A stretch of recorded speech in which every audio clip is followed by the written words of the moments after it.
Here's my handy phone in my pocket. Whereas I just go straight to checking it through this.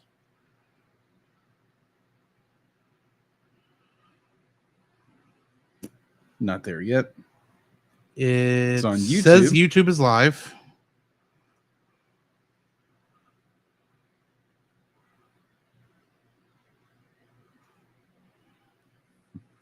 By the way, Facebook has been giving me fits all week because it was saying there was some of my accounts were being restricted. Oh, fun! But the only problem is it wasn't any of my real accounts. Like apparently it was something. There was something going on with Facebook is live. Okay, good deal. So yeah, I could not post on Jacob's Daily Art Corner or our page. And I didn't have any trouble with our page this week, which is weird. Because if you have trouble, I should have trouble because it's one. The account should have told both of us. Yeah. So apparently they finally cleared everything up and it should be back in order. Because I was getting it's like, oh, your account has been suspended. It's like, for what? Or has been temporarily. There's been a couple times that it has removed a post that I did when I was posting the episode on Facebook. Yeah. One of those times, the only thing I could tell what caused it, or my only guess, as to why is it because community guidelines. We had disrupted. We had said something bad, gone against community guidelines somehow. My best guess, Hunchback of Notre Dame. Yeah, that was probably because we put the word Hunchback in there. Name of the movie. Yeah. What else am I supposed to call it? What? H-back? Either way. Yeah. But I'm assuming that's considered, what's the word? Discriminatory toward. It's some prejudicial. It's a prejudicial term, which admittedly, the last time I heard of the word Hunchback not connected to the film, or the Hunchback of Notre Dame film series, was probably in it was Star Trek 4, to be honest. When Kirk says we're looking for a bunch of humpbacks, and this guy goes, humpbacked people? Whales, Mr. Scott, whales. About 30 feet long, and they eat seals. I don't remember that line. The third movie we've reviewed in a month with a whale in it. That is true. Oh my gosh. Oh. Scotty, can you please beam this movie away, please? Thank you very much. This one's going to be an interesting one for us to talk about, I think, because on one hand, it's not bad. Bad? Well, it's not Food Fight. It's not the two Titanic films. It's not Leo the Lion. This is closer to maybe just being below Emoji Movie. I could be wrong in my assertion. Yeah, good.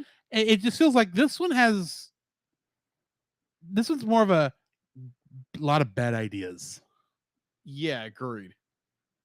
Not necessarily badly made, except cheap. But we'll get there. Yeah. We'll get there. And I just remembered something else I needed to put on the soundboard. Hang on just a second.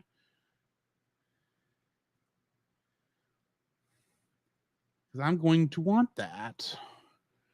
I need to go and thankfully I know where that is. I need intermission 10 minutes. Not that it's going to be 10 minutes. I just need it to go long. No, it's funny. Drop that into soundboard. And then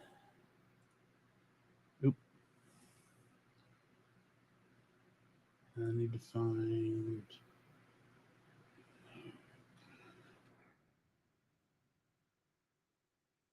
give me that file location.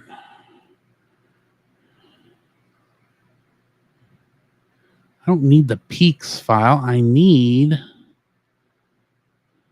the actual file. Box on the rock.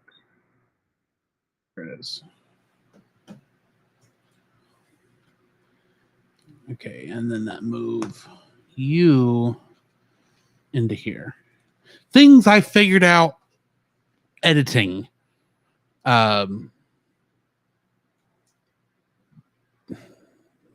Warriors of Virtue episode with me having to read the stuff now is I definitely want to put this stuff in there because it's hard to find. So actually, I can delete now. Geek Devotions? All of these. Since I'm reading all of them. Oh, okay.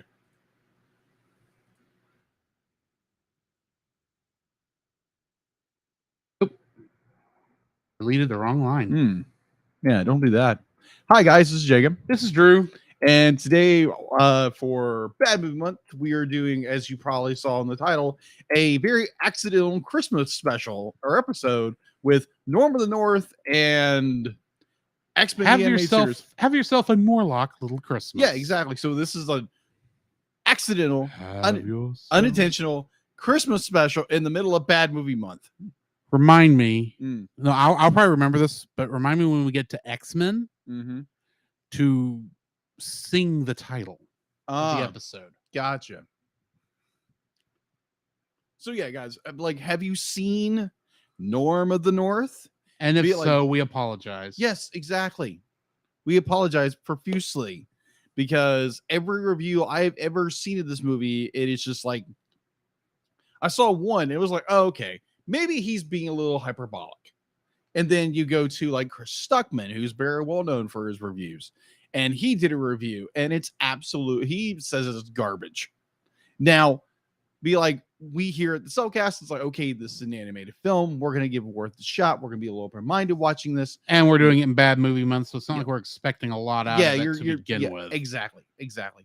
But have you seen Norm of the North? And if you have, please let us know down below, wherever you're watching us, either on Facebook, Twitch, or YouTube. And let us know what you thought of Norm of the North. CB. I'll just put Culture Box. And then I need... Sorry, I am almost ready. No, you're good. You're good. I did most of the hard work on this yesterday. I just did not get the last mile done till today. Yeah, right. It's like, yeah, we've had a pretty good... We've already recorded one episode with Monster Island Film Vault with Nate this Monday. Yeah, and it's already out. It's already out on both, which he actually got that out faster than I was expecting. Yeah, that was really good job, Nate, by the way. Yeah, so if you want to go listen to our as we review with our that is loud. Crossover with Monster Island Film Vault for Gamma Rebirth, go check it out wherever you listen to your podcast. There again, this was the first time for me watching anything Gamera. We've been eating Gamera. Shells, teeth, eyes, scales, something fun. It just left me. It's all good. Hi, Paul. Hey, Paul. You haven't seen Norm of the North?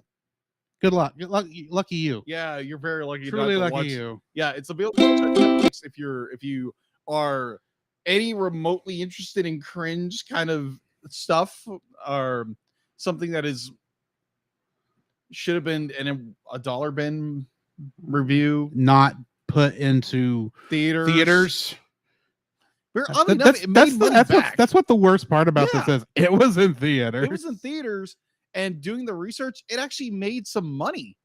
That's why it has 3 sequels. But it came out in January when no one was paying attention. Yeah, exactly. Why is this so loud? It's not supposed to be this loud. I have no idea. Maybe here? Of course, that was the thing. So that probably does need to be back up there. Make sure. But yeah, be like, if you have not watched it, there again, if you want to go watch something very cringy and just laugh about something very cringy. It's on Netflix until October, and then it goes away. Yes. So I was very thankful that I have to go rent this thing or try to find a copy of it, which I'm pretty sure you can probably go to a game exchange and go buy it, because I guarantee most people it's like, oh, this sounds like a fun movie. What in the world did I get myself into? And then go exchange it. This podcast. Well, as you can hear, sorry, audio testing. Drew is currently audio testing for things, and yeah, you're welcome, patrons. So be like, you're getting all of this stuff unless you're like watching us live right now. I am ready. Okay, then. If you're ready. Yeah, let's do this. All right. The Cellcast is recorded in front of a live streaming audience. If it hadn't been for you, I would be now in someone else's digestion. You know there's something you should know, so I'm gonna tell you so. It's Bad Movie Month on the Cellcast. Don't sweat it, forget it, enjoy the show. Working all day, now it's time to unwind. Kick back, relax, take a load off your mind. I'll be busting the moves and I'll be busting the rhymes. We'll be busting up laughing cause it's party time. Everybody's feeling fine cause it's party time. Party time, party time. Everybody's feeling fine cause it's party time. Party time, party time. Everybody's feeling fine cause it's party time. Party time, party time. Everybody's feeling fine cause it's party time. Party time, everybody's feeling fine cause it's party time. Hello and welcome to another episode of the Cellcast. Joining me today is a man who he's just wanting a new home. Welcome, Jacob. Why, thank you. And let me introduce our co-host, a man who just wants his own personal lemming. Welcome, Drew. I mean, they just pop up when you never have to worry about breaking them. They're like tribbles, but with faces. Yeah. Scary enough. Yeah. So yeah, of course, we're still in Bad Movie Month here on the Cellcast, and today we are reviewing Norm of the North. Help. Of the ones we've reviewed so far, this is only the second one that has made it into an American theater. Yes. This will change next week. Yeah. So yeah, this is a interesting movie. Yep. Technically, yes, it is a movie. Yeah. That was initially supposed to be a home release. That's what I understand. Yeah. Apparently, that was the thing. So why don't we go ahead and jump into our spoiler-free thoughts on this? Yeah, exactly.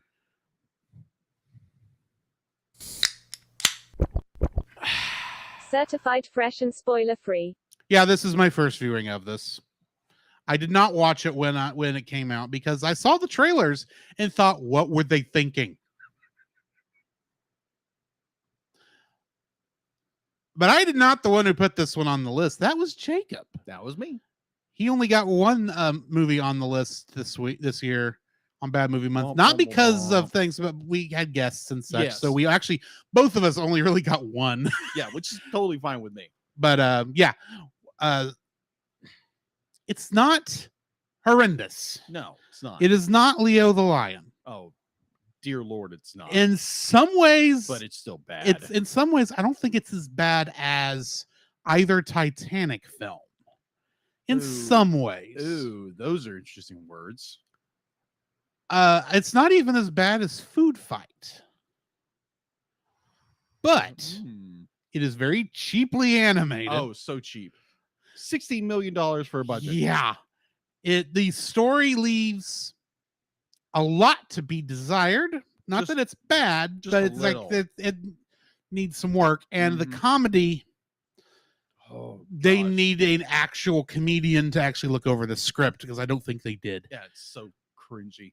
I don't even think they must have shown this to anybody to find out if this was even funny to begin with. They probably didn't. No, because this feels like it was cranked out and put on theaters without really even anyone looking at it. They just thought, oh, we're making a straight to DVD film. We're putting it in theaters. Oh, you are? Cool. Mm-hmm. You want to look at it first? Nah, we'll just put it in theaters. Well, okay. That kind of sounds reminiscent of Batman Mask of the Phantasm. Because initially... Except that was well made. Oh, yeah, I agree. I'm not making a comparison to how good these films are. but it was the fact that Phantasm was supposed to go just to DVD Mm-hmm. and home video, and then Warner Brothers decided, oh, we want another Batman release, so they cranked up the animation and made this fantastic film called Batman: The Mask of the Phantasm. If you haven't seen it, what are you doing? Go watch this film. Unlike this film. Yeah. This feels like what Hollywood producers think is funny and think is entertaining and think that adults will just leave their kids in front of it for the movie to babysit them. And the thing is, I actually have no idea if that was ever done with this film, because I'm going to feel bad for the kids who were raised on it. Yeah. I mean, I think Barney was more entertaining. Oh, you're not kidding. You are not kidding. Yeah. What are your spoiler-free thoughts? My spoiler-free thoughts on this film. First, this is my first viewing, and most likely last viewing. Amen to that. If you know, our by the grace of God, this show continues to the year, you know, for years on, that maybe down the line we'll have to re-review it. That's only gonna have to happen if we change the format of the show again. That is true, and that's probably not going to happen, because I think we are comfortable with this one. Yes, since we are. Been in this format for what, 3 years? 3 years. It's all but like the first 15 films, I think. Yeah, something like that. So, but either or, did I like this film? No, did not like this film at all. Is it serviceable in some ways? Yes. Is it terrible in others? Quite yes. Would I recommend this film to anybody? No. And unless you are just so interested in like the insanity of the story and plot, be like, by all means, go torture yourself on Netflix right now until October. You still can. While you still can, apparently on October. It's there. So if you want to go see a cringeworthy movie, go watch it on Netflix. We're just warning you, it's not good. Nope. Fair warning. It is not good. Big warning. If we had a warning, it'd be like flashing right now. But yeah, I don't like this film. I don't. I can see maybe where there's some things where there was some tangible things there, but it's just not good. Mm-hmm. Not a good film. But yeah, that's my spoiler-free thoughts. All right, then let's get into the spoiler-filled section of our review for Norm of the North. The following is a spoiler-filled review for the film Norm of the North. Listener discretion is advised. Norm of the North was directed by Trevor Wall, who directed 18 episodes of Sabrina, Secrets of a Teenage Witch. That was the sequel to the animated Sabrina the Teenage Witch. Huh. And Lisa Ortiz was the voice director, who also was the primary voice director for the Pokemon anime. Really? Like, that's like 90% of her IMDb is the Pokemon anime. Wow. Including movies. It was written by Malcolm T. Goldman, Stephen Altier, and Daniel Altier. For the cast, we've got Rob Schneider as Norm. And he was Fergie in Judge Dredd. Oh, yeah, I remember that performance. Oy. Heather Graham as Vera. And she played Judy Robinson in 1998's Lost in Space. I do remember that film. I remember enjoying that film for what it was. Ken Jeong played Mr. Green. Ugh. And in Scoob, he played Dynamite. That's right. He did play Dynamite in that film. And it's a far better role than this film. Oh, yeah. Bill Nighy was the voice of Socrates. Not Socrates. That's a better film. Yeah. Oh, my gosh. Oh, my gosh. I totally forgot that's Bill Nighy. Bill Nighy, yeah. Yeah, Bill Nighy. He was Davy Jones in Pirates of the Caribbean. Yes. Colm Meaney was the voice of Grandfather Polar Bear. And he played Miles O'Brien in Star Trek, aka the most important man in Starfleet history, according to Lower Decks. Oh, okay, that's right. This was after. This is why he was trying to get out of the Star Trek casting. The what do you call that? Where they typecasting? Typecasting. Mm-hmm. Loretta Devine was the voice of Tamesia, and she played Marla Hendricks in Boston Public. And Michael McElton was Lawrence the actor, you know, the one that they got to pretend to be Norm and the thing. To pretend to be Norm. Yeah, shorter, and in both Justice Leagues, as in the theatrical cut and Zack Snyder's 4-hour marathon, he played Black Clad Alpha, whoever that was. No clue. I haven't seen the film yet. You want to guess Kingdom Hearts connections? Well, according to what you said last week, it's a lot higher. We are making up for the last 2 weeks having none. So I'd probably say like 6. Higher. 9? Yes. Whoa. Okay. Now, well, that makes sense. In all fairness, yeah, your answer of 6 would have been correct had I not included Smash Brothers. Fair. So starting from the top, Jess Harnell played a male tourist, and he was Dr. Finkelstein and Locke in Kingdom Hearts. Really? Ben Diskin played Chef Kozawa, the sushi chef. And he is young Xehanort in Kingdom Hearts. Keith Ferguson was a tourist, and he was Marluxia in Kingdom Hearts, one of the Organization 13. Nick Shakur was one of the costumed bears, and he was an additional voice in Kingdom Hearts. Peter Michael, or it's Piotr. So that Peter? Pietro? It's basically not Pietro. Oh, that's right. Because that's a different. It's Russian, so it's Piotr. Piotr. Piotr. Something like that. I apologize if I'm mispronouncing your name. He was additional voices in this, but he played Sarge in Kingdom Hearts 3. Doing his best R. Lee Ermey. Oh, okay. Cool. J.K. Bowes was the female tourist, and she was additional voices in Kingdom Hearts. Kate Higgins, who voiced Elizabeth, the polar bear love interest. Oh, gosh. The story that goes nowhere. And she was the singer of the song Jump Up Superstar and Break Free, Lead the Way, originally shown in Super Mario Odyssey, but plays in Super Smash Bros. Ultimate. Interesting. Mela Lee was additional voices in this, and she played a character named Tiki from the Fire Emblem series in Smash Brothers. Lastly, Lisa Ortiz, the voice director of this film, is the voice of Oshawott and Fletchling, 2 Pokemon in Super Smash Bros. Ultimate. Okay, cool. So that's what I've got in info and stuff. You're stealing my lines. That's what I got. Kingdom Hearts connections.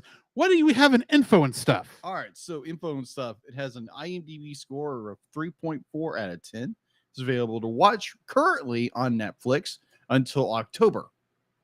So if you want to watch something very cringy and not so good, go watch it right now on Netflix as Drew walks behind me. Ignore me. All right, production. It's Lionsgate, Splash Entertainment, Assemblage Entertainment, and Tiliga. I'm probably mispronouncing that. So there's a lot of stuff stirring up. Anyways, let's see. It was distributed by Lionsgate, released on January 15th, 2016 here in the United States, and March 18th of the same year in Ireland. Box office. It had an estimated budget of $7 million. Somewhere it's 17, sometimes it's 16, whatever.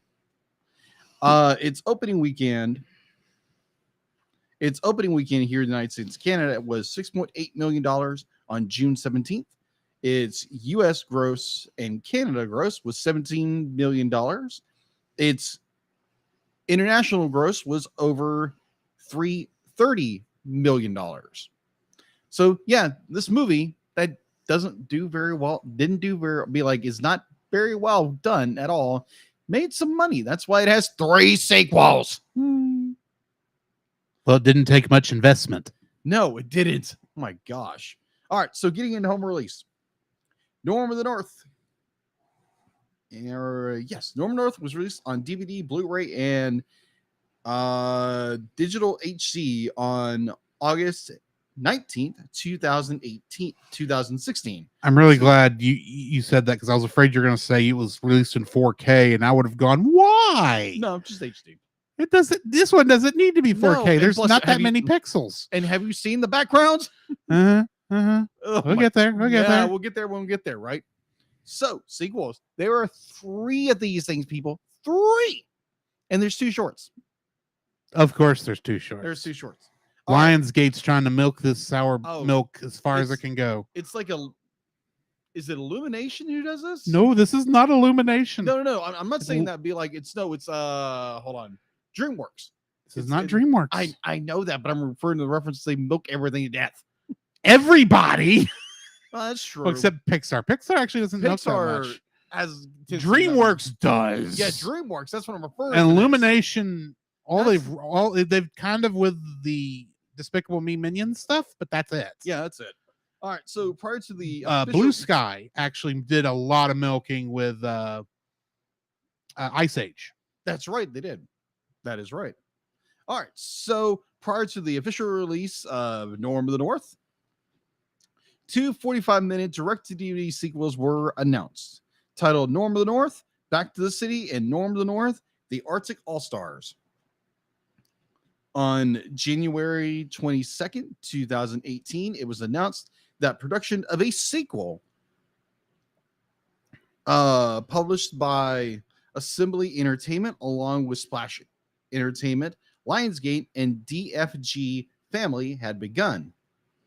The resulting film, called Norm of the North, Keys to the Kingdom, was given a limited theatrical release on January 11th, 2019, with a home release on February 12th, 2019. In 2019, 2 more sequels were announced. Norm of the North, King Size Adventure, and Norm of the North, Family Vacation. Norm of the North, King Size Adventure was released on DVD, DVD, Blu-ray, and digital on June 11, 2019, and Norm of the North, Family Vacation was released on DVD, digital, and on demand. This one didn't get a Blu-ray. On demand on February 25th, 2020. The only returning cast member was Maya May, and returned for sequels, and Norm was voiced from then on by Andrew Thoth, I believe I'm pronouncing his name. So that's all I have for info and stuff. Getting into the summary. Norm, a polar bear, is the son of the king of the Arctic. In his youth, he realizes his ability to speak to humans, a trait only shared by his grandfather. Because of this, he is made an outcast from the other animals, only being accepted by Socrates, a wise seagull, and Elizabeth, a female polar bear whom Norm is in love with. Years later, Norm's grandfather has become the world's most famous polar bear, and human tourists are filling the Arctic. When did that happen? I'm about to say, when did that happen? Socrates shows Norm and 3 Arctic lemmings a luxury condo that has been installed on the ice. Inside the condo is Vera, a representative for wealthy developer Mr. Green. After Norm saves Vera from an avalanche, she tells him to find an actor to play a polar bear for his campaign. Norm denies this, but soon falls in love with Vera, much to the jealousy of the lemmings? What? Where is this in the film? I would love to know that. Wikipedia, what are you smoking? Yeah, that says nothing to do with this film. Okay. Awkward. Yeah. When his grandfather embarrasses him in front of the sea lions, his grandfather is not there. What in the This world? is his uncle or brother. Yeah, it's his brother. Yeah. For the sea lions, Norm chases a boy named Pedro, who then discovers Norm. But just before Pedro and Norm could get together, Norm is tranquilized. What? Wait a minute. No, that's not the film. Hang on. Yeah, back up. Something here is weird. Tell me what you're gonna do now. The world. I'm going to Wikipedia. I'm wondering if I accidentally got one of the other ones and Maybe. Because that's not the movie I watched. I was like, when did Norm get tranked?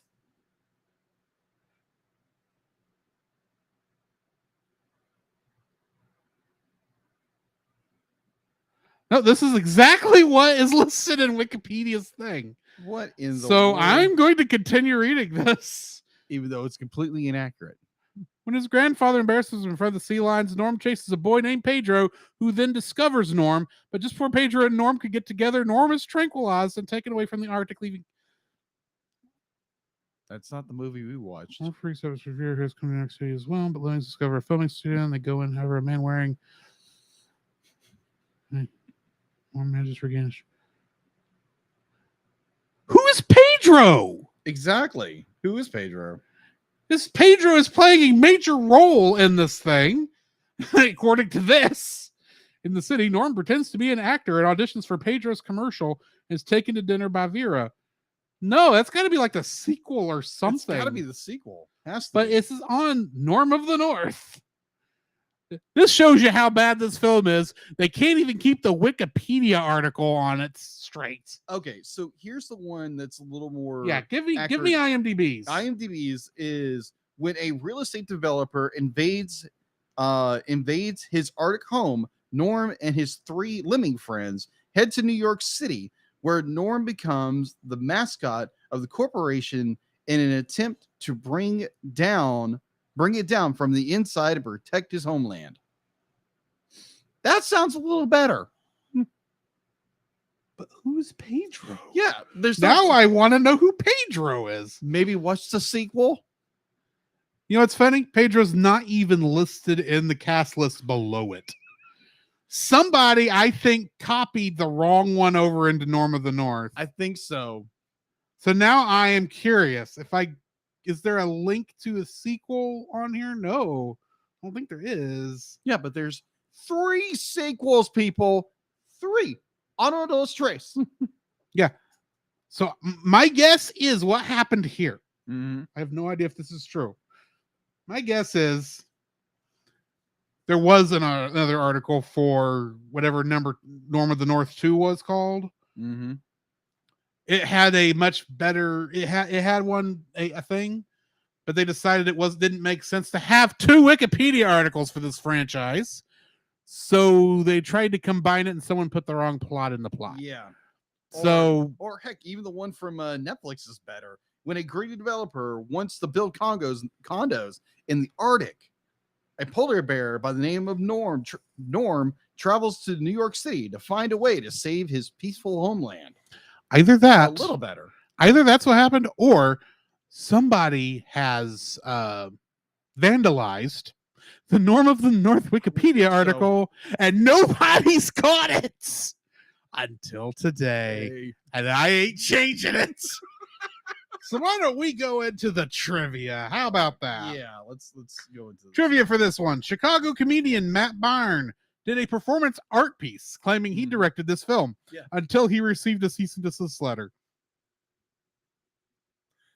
Why would you take credit for Don't know. Why? Production on this took 6 years with several delays and rewrites. The first draft of the script had several references to Happy Feet.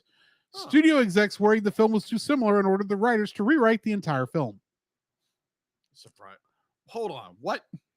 Say that one more The time. first draft of the script had several references to Happy Feet 2006. Oh. Studio execs worried the film was too similar to that film and ordered the writers to rewrite the entire thing. Couldn't they get a bunch of different writers or better writers? Maybe we got some more common sense. They probably didn't, because this film was originally going to be straight to DVD before the studio decided to put it in theaters. Why Lionsgate? Why? Warner Brothers, you are not. I disagree with this particular piece of trivia, but I'm going to read it anyway. Okay. The North in this film's title is the Canadian Arctic. Well, they said it was the polar north, the Arctic itself, not the Canadian. That is true, but just for maybe more clarification, how these people come down to get to New York, be like, yeah, you're having to go around Canada. But yeah, you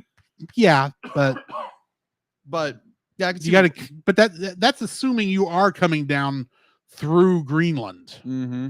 And I'd like to point out that the distance between Greenland and Canada is fairly small. True.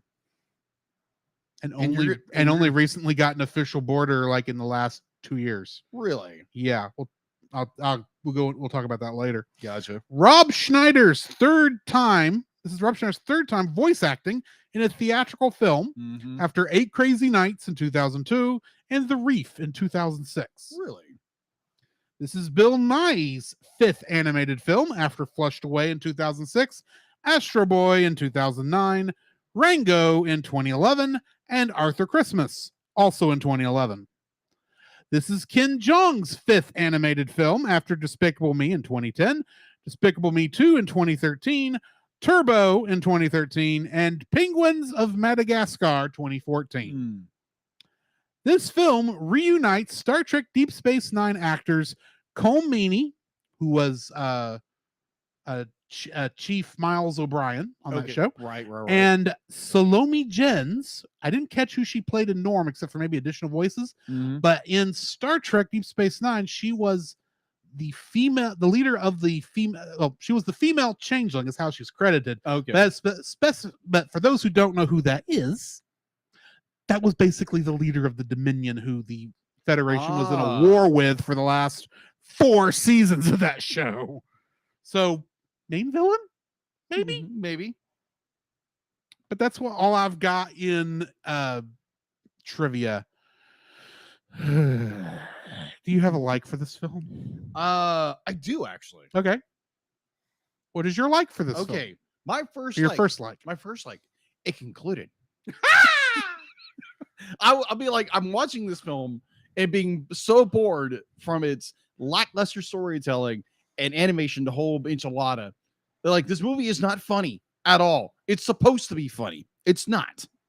So the entire time I'm sitting there, it's like, when is this thing gonna be over?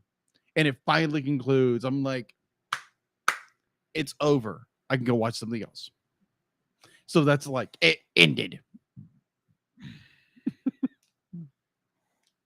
What is your first? Is like, if you have one. My first like for this film, they didn't kill Grandpa. You like that? That they didn't kill him? Yeah. Okay. Here's the thing. They introduce him in the beginning. And then they say he disappeared. I'm thinking, okay, did he die? Oh, in that did regard. He run off? Was he a sleaze bag and they just don't want to say that in a kid's film? And if so, why did you include that in there? But I kept thinking, okay, somehow we're going to have to run into it at some point. Otherwise, this is going to be a stupid plot point to bring up as to why Norm and why the Arctic people feel this way about not caring about what happened to what grandfather said. Yeah. So the fact that logically he's in New York, which makes sense. 2, since he was captured by Mr. Green, which admittedly doesn't make sense. Yeah, it doesn't make any sense either. But the fact that Norm is able to have the intelligence and to use his nose to smell his grandfather in the building, which is still weird. Okay. Well, I mean, he's a polar bear. He should be able to do that.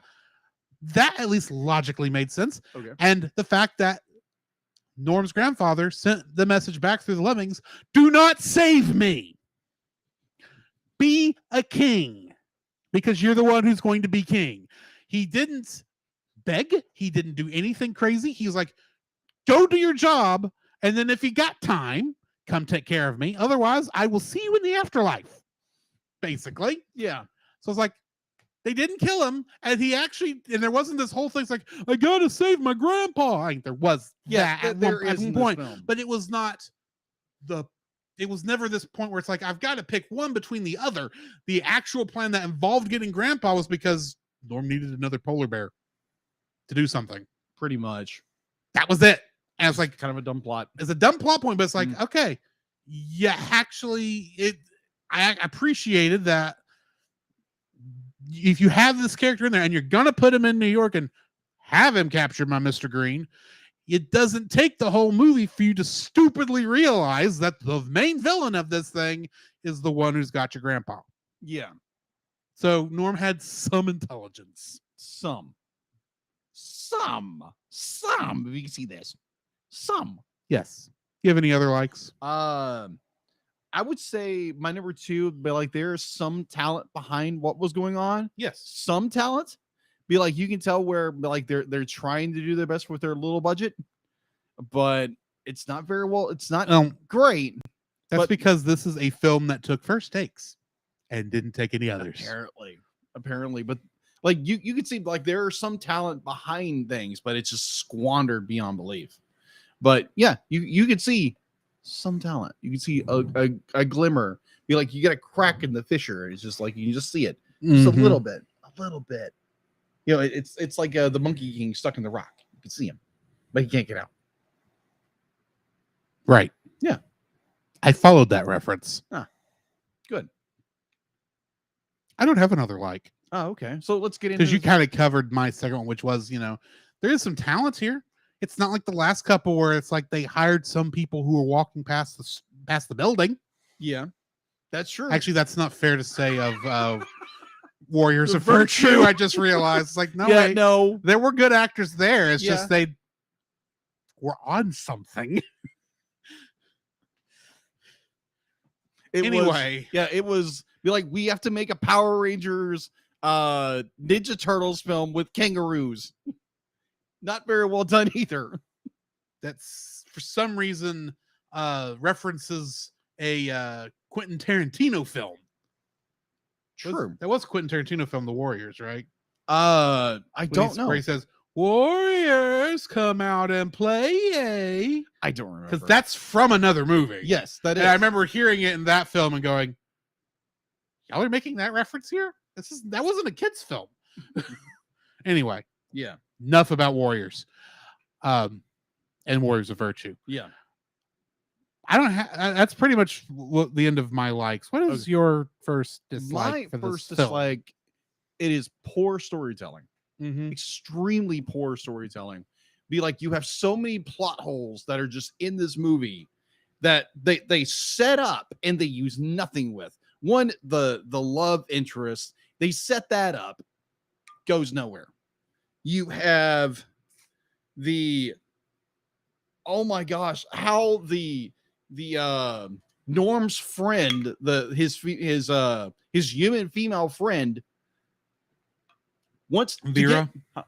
Vera. Yeah, Vera. How Vera wants to get her daughter in this grand place and the whole bit, and you got Mr. Green who is be like, oh yeah, I'll agree if we do this, and it's just like it goes nowhere. Like hardly any of what's going on in this film. But like you have Norm, who apparently can talk to people, in somehow with a proper English American accent, and that's never explained. Like heck, none of anything. There are no explanations. No explanations whatsoever. It's like they decided it's like, oh, our audience is too stupid, so we're not going to give them the understanding of what's going on. But there again, be like, shame on you for thinking that young children are not interested in story, are not interested in character, are not interested in anything except stupidity. This movie is stupid, and you're making your audience, you're playing like your audience is dumber than a brick because they're not going to ask a billion questions. Well, guess what? Kids ask questions all of the freaking time, and you are doing a disservice to your own viewing audience when you're not giving explanations. Be like, make it funny, make it quirky. Granted, this movie is not funny at all in any fashion or form. It's stupid. It's not even funny stupid. It's just stupid. It's when someone makes a joke and the joke does not land. Yeah, it'd be like at all. It goes, be like, most jokes go dumb, right? Jokes in this movie, they go dumb, and they just go flying off somewhere else. Because it's not funny. They're bad references, but I'll get there. But story-wise, it's abysmal storytelling. Like, oh my gosh, there again, plot threads go nowhere. We have Norm, who is claimed to be like he's the king of the North. We're never giving any explanation why he's supposed to be the king of the North. Because he's the grandson of the king of the North. Yeah, he's the grandson of the king of the North. So it's entirely and his older it's his older brother who's supposed to be king. Or except that he's not the one that is going to get it. Yeah, which is weird. Because his older brother is too busy performing for tourists. Literally making performances for the tourists who are coming up here. Yeah. Okay, hang on. Yeah, stupid. Oh, I'll get there in a minute. Finish. Finish him. No, finish your first, just like, then I will open up into mine. I gotcha. So, in conclusion, this story is stupid. It's doing a disservice to its own audience. And all the reviews I've seen and people who have talked about this movie is like, you would see little kids. Again, this is a little kids film. Be like walking around how bored they are in this film.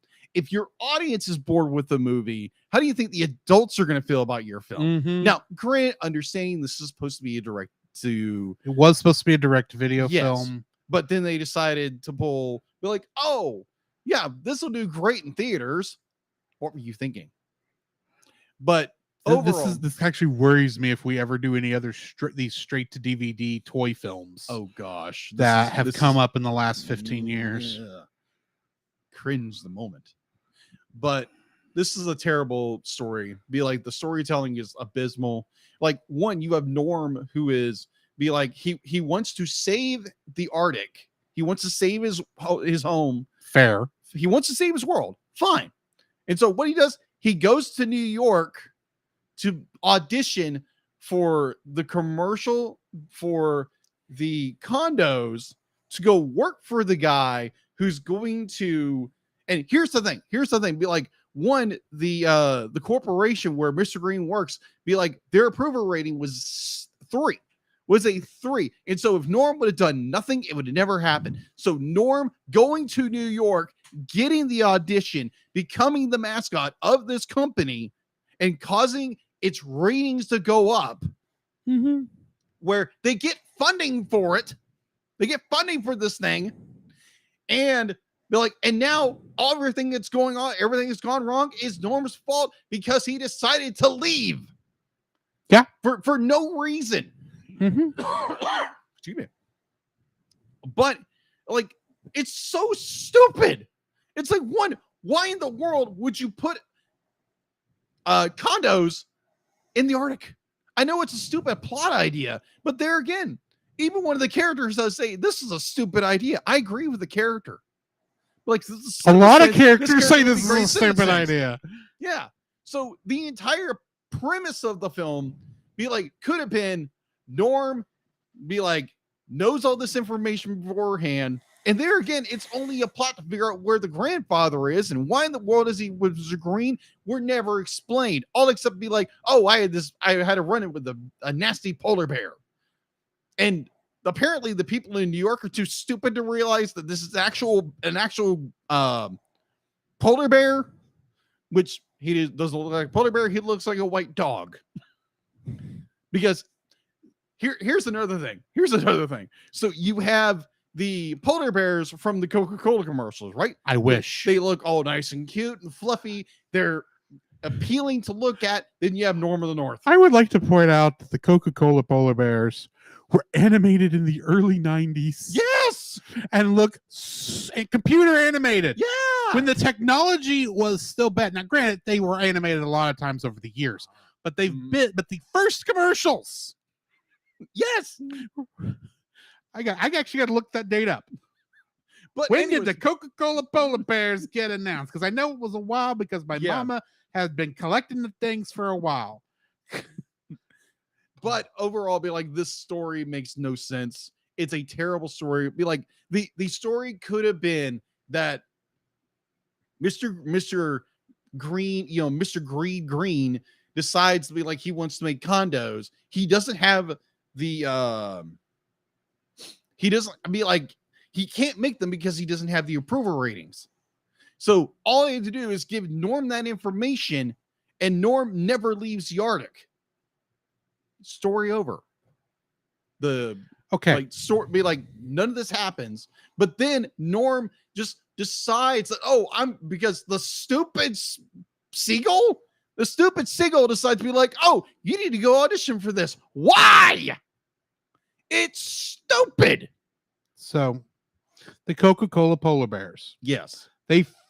While there has been a thing with Coca-Cola polar bears actually going back a lot farther, yes. The ones we think of, that commercial called Northern Lights featuring a polar bear drinking Coca-Cola and watching the Aurora Borealis was in 1993. 3 people, and this came out in 2016, and it looks like this. Yeah, exactly. It looks good. Now, gorgeous. Granted, it was made for a 480i television. Yes, and you can claim that maybe the Coca-Cola spent more money on their polar bear than Norm of the North spent on its entire film because of the time period. But here's the thing. This movie came out what year? 2016. 2016. Yes. That is 303, 13, 14, 15, 16, 13, no, 23 years after a polar bear commercial made by Coca-Cola. That actually looks like bears. And it looks like garbage. Yes, it looks like it was trash. You could claim. Granted, let me play devil's advocate for a hot second. Oh, wow. Okay. This is not meant to be a realistic depiction of the polar bear, which admittedly, the Coca-Cola polar bears are more realistic intentionally than this one is. This is meant to be a cartoon reminiscent of a newspaper comic strip character. Fair. Why then does he look like the discarded painter's sponge from painting black on a piece of when doing outlines not black, maybe gray, but you know what I'm talking about? Yeah. It looks like a paper towel that's been wadded up after you washed with it. You're not kidding. That's what it looks like. Yes, it does. It looks like one of those paper towels after you've gotten it wet, so you can wipe something down, and you've kind of been cleaning on something for a while because you really should have thrown it away, but you don't want to get another paper towel. So you just keep going and you pick it up, and it's this wad of white grayish paper that's kind of sort of falling apart. That's what Norm looks like. That is what he looks like. You're not kidding. And I'm like, why is this the design of your character? Why? And I like to think it's like, okay, maybe this is just they designed this. Maybe the rest of the textures in this film will look better because there are going to be different ways you would approach drawing some of these characters, even with the art style obviously started with Norm. Okay, the Lemmings, which I will have more to talk about later. The Lemmings, they don't look like they have fur. No. They are brown textures with little bumps to pretend to be fur. They don't look like this. Like they should. Sorry, for those of you who are listening to the audio version, which is like 95% of the people who listen to the show. I just held up a tribble that I, of course, have hanging from my microphone stand.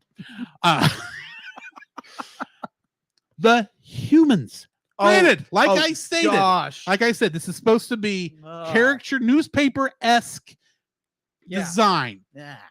Yeah. A, that style was never meant for 3D. You're not kidding. But letting that go aside. Let it go, please. You had to say that. I did. Because he can't hold it back anymore. Okay, let's start with Mr. Green, the ugliest human in this film. Oh, well, now granted, he's supposed to be slimy. He's supposed to be the villain. Sleazy. You're supposed to feel dirty after watching a scene with him, except you don't. Because he's not really that interesting a villain. No, you want to know why? Why? Because he figures out in the first 5 minutes after meeting Norm that he's a polar bear who might be connected to the other polar bear he's got in his basement, and he goes to try and shoot him at a sushi restaurant, and then doesn't do anything for like half the film afterwards. No, and his rating keeps going up and up and up. Why? Because Norm, he's entertaining, and he's actually a bear. Vera is a mannequin. You're not kidding. And her daughter is one of those weeble wobbles that don't fall down. That's what she looks like. I'm sorry. The only character I was actually impressed with, and that is a mighty big description for how I actually felt about it. The only character I had I felt good about was Lawrence. Okay. Because his polar bear costume that you see him take half of it actually looks halfway decent, and you can actually kind of see even the little holes in the eyes that the actor sees out, and he looked halfway. He's like, this was like the one competently designed character in this art style, right?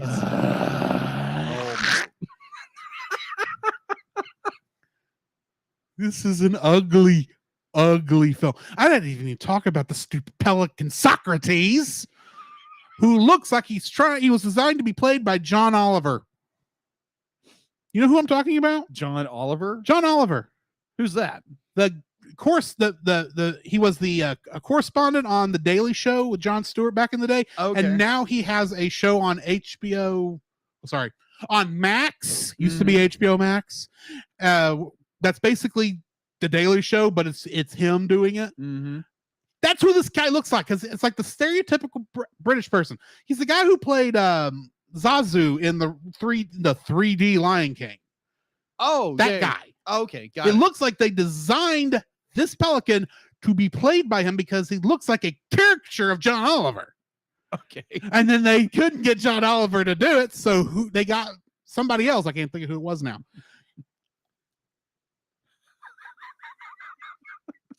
I'm just watching this and going, why? Why? All these characters, of which you could have killed half of them for the amount of good they do. Why do you include these? Yes. Please give us the answers, because we're desperately don't want to know. In our chat, Kirk says, from our last episode, yes. He says, admittedly, haven't seen this, but my kids loved it when it came out. How old were your kids? There's a question. I'm going to, granted, we are looking at it as adults, and we're seeing the bad stuff, and there's a lot of bad stuff in this. I'm not saying kids couldn't enjoy it, but I am not of that age anymore. And this is just issues I have in general looking at this that make me go, oh, please do not go down this road. Please do better than this. I'm not saying you kids can't enjoy this, but do better, please. Yes, agreed. What's your second dislike? My second dislike, give me one moment, please. All right. It's supposed to be a comedy. Yeah. This is humorless. This be like, if you're trying to be a comedy, be a comedy. This movie be like, with all its very terrible dated references, puns, memes, whatever, bad jokes. Like when you get oh crap, who was the who played Norm? Rob Schneider. Yeah, Rob Schneider. Rob Schneider is known for being a fairly decent comic. Definitely back in his day. Yeah. mean, I know He's not funny. He's not one of the comics I follow at all, but I do know he was. If he was big enough to make it into movies, I assume he was a pretty decent actor. Yeah, he was a decent comedian. He was a fairly decent comedian. He's not funny. No one in this film is funny. There's no humor to this film whatsoever. There's nothing to this film. May I play devil's advocate? Okay, play devil's advocate in this point. I dare you. A comedy is always subjective. What's funny to me and what's funny to you is not necessarily funny to anybody else. Okay, fair enough. And vice versa. Okay. 2. It's still stupid. This is cringe humor. How is this? Okay. This is not humor that is designed to be clever, to be fun. It's not even, it's not puns at all. It's not clever wordplay. It is meant to be, it's not even slapstick. Okay. This is, what humor can we do that would make most people go, ooh, but will be funny in context? That's what it's trying for. Yeah, it fails. It doesn't do well. It doesn't but do well. Cringe humor was the big thing at the time this movie came out. Oh, okay. It was everywhere on the internet, and this movie, I think, was trying to get into it. I don't think it did very well with that. Yeah, true. So one of our listeners, Kirk says his children were 3 or 4 at the time. 3 or 4 years. Okay, that makes sense for this film, right? They would have enjoyed it at that age. Yes. Though, but SpongeBob would probably have been a better choice. Yeah, agreed. In my opinion. Yeah, but oh my gosh, be like for a movie that's supposed to be a comedy. Now, Grant, I understand your points. I do. Understand. My points were not to dissuade you. Yes, my points were, let me explain what was happening, and then we can decipher exactly why it doesn't work. Yeah. So, you can have cringe comedy the entire time. Be like, at least make me laugh, make me chuckle in some capacity. Make it where I feel humor. What's going on? There are points where, when the grandfather allegedly dies at the end of the film, it's like, oh, the character died. Oh my gosh, this is awesome. They actually did something that has emotional grip to it. Oh, please. I knew that was a shadow death the minute it happened. I know that. You know what I mean by shadow death, yes. right? Yeah, shadow death. Yes. But you know what character I'm referring to. I'm not saying it's a death because the character didn't die. I'm saying it reminds me of a character from a movie I watched as a kid with a character named Shadow. Homeward Bound, The Incredible Journey. Oh, yeah.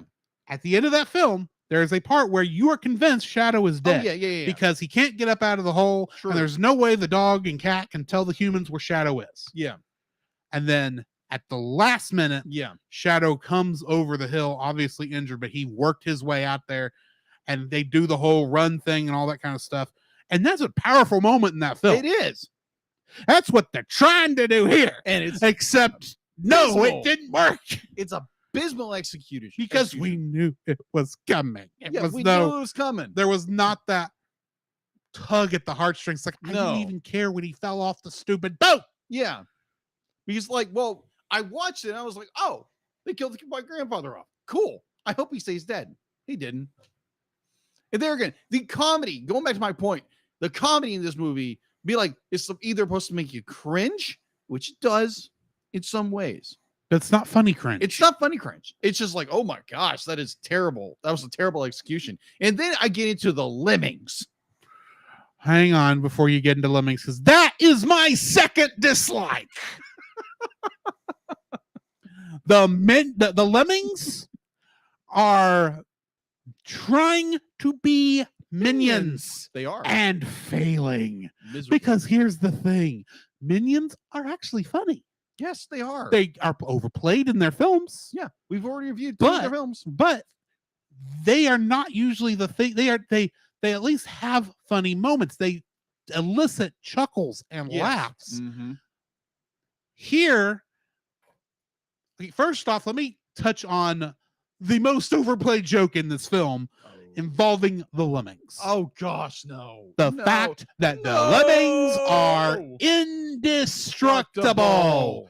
And it's one thing, it's like, oh, they're gonna get hit, but then bounce back up. Yeah. If they'd have done it like that most of the time, I'd have been fine. Mm-hmm. Maybe on the first one you do the are they fine thing before they pop back up like popcorn. Mm-hmm. That would be fine. You give it you that 3 or 4 seconds. Is it actually fine? Because when they are squished, they actually look like they're in pain. But then they pop back up like nothing's the problem. Yeah. And I was like, oh, this is how they are. It's like, oh, you guys are indestructible. Looney Tune characters. Right. And they do that a couple more times throughout the film. It's dragged and on. They drag the joke every time. It's like, oh, they're okay, aren't they? Boop. Okay, yeah, they're fine. Ha ha ha, they're indestructible. Ha ha ha ha. And the worst one is at the very end. Remind me which one that is. They're having the end of movie dance party. Oh gosh. And yes. Norm attempts to crowd surf on the lemmings and of course squishes them. And so you've got a Norm shaped lemon pie thing right there. It looks like you know those little poppable things for because it looks like that, except it's shaped like Norm. Yeah. And they even do the whole thing. Wait for it. Yeah. Oh my gosh. They're indestructible. It's like, and that one was longer than the others. It was longer than the first one. Yes. And I'm like, why are you doing this? This was kind of funny the first time. You killed the joke the rest of the time. So you do this last one and you play it out longer.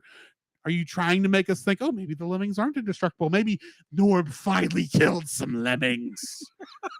He killed his little Disney killed more. The Walt Disney Corporation killed more lemmings in a documentary than this guy did. You know what I'm referring to. By the way, lemmings are not so stupid that they will follow each other off a cliff. That was Disney trying to get something funny, and half the time they were throwing the lemmings off the cliff themselves off camera. Fun fact. Which movie you're referring to? It's a nature documentary Disney did way back in the day. Oh. Involving the Arctic. Oh. And they were showing the lemmings, and they were showing that the lemmings were what they said was that the lemmings were so stupid they would follow each other off a cliff to their deaths. And they're not actually that stupid. That was the Walt Disney Corporation throwing the lemmings off the cliff because they weren't just watching the lemmings walk up to the cliff and then that would make sense. Yeah. No, it was literally the camera is parked over the edge, facing down, obviously, and you see this lemming fall. And what was really happening is some director was off screen going, boop, pick another one up. Pick another one up. Oh my gosh, that is so cruel. Yes, that's cruel. It's cruel. I don't remember what the documentary is, but this is the thing that happened. I'm pretty sure this is not on Disney Plus. It is not on Disney Plus. Or if it is, I hadn't found it. And I don't remember the name of it, so I haven't gone and looked. But this happened. And this is the source of the idea that has plagued everyone about lemmings. There is even a video game based off this concept called Lemmings. Really? Yes. So this is the first time I've seen lemmings, that weren't so stupid that they would follow each other stupidly off a cliff. They changed that by making them indestructible and then make the stupid poppables joke throughout the entire film. I think they're called poppables. I could be wrong there. Could be. And then half the time they are the lemmings ex machina throughout this whole thing because apparently they can do anything. Yeah, literally. I hate these stupid things. Yeah. And the joke that got so boring, like they dragged this one joke. I think they did it twice, I think, with the lemmings peeing into something. Peeing and fart joke. Okay, first off, yeah. They do it in Mr. Green's office's secretary's waiting area. Yeah. Where the rest of the ones are, and they do this long one. It's like, oh my.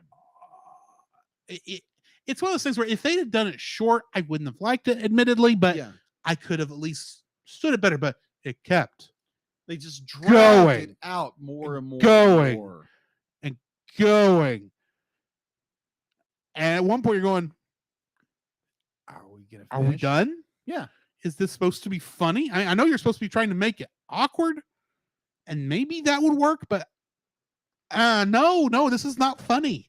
Yeah. I don't know why you think this is funny. This is actually disgusting. Yeah, be like, it's And like, oh, then- they just had a long flight. You were in a freaking house the entire time. You had with running toilets. water. Huh? You had toilets. Yeah, which they obviously used.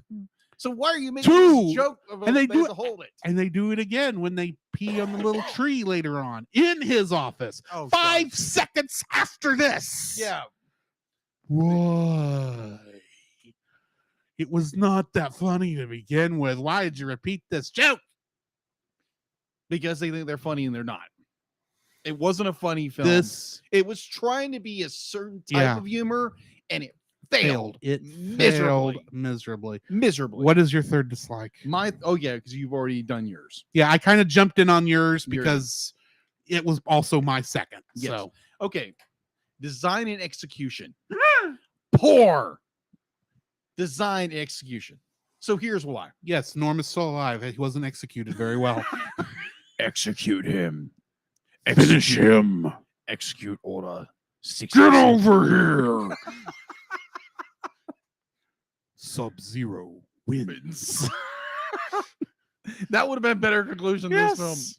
But be like, you have the design of the animals, including Norm, who's supposed to be a freaking polar bear, but he doesn't look like a polar bear. He looks like a white dog. Pretty much a big white dog. A big white dog. It'd be like, Now, all the granted, polar bears don't look like bears. There again, go back to our His- first reference. his girlfriend is the closest one that looks like a polar bear. And oh my gosh, those Elizabeth. eyes. Oh my So gosh. she's supposed to be cute and Yeah, adorable and yeah. sell plushies. Oh my gosh. If they sold merchandise to this, oh gosh. I'm not surprised they did, but still. Oh my gosh. Like design wise, the characters look abysmal. The humans look worse. People. Be like, if you haven't seen the film, be like, don't go bother. Be like, if you want to watch something cringy, go watch it. It's still on Netflix for a time. But oh my word, the design aspects, character design is horrendous. Be like, I understand there again, some creativity was there, a little bit. There again, cracking the fissure, cracking the hole, cracking the wall or what have you. But this, oh my gosh, like the killer well, oh my gosh, anytime that stupid well showed up, I was like, okay, that looks bad. The reindeer didn't look bad, let's say that. Admittedly, I will admit the scene where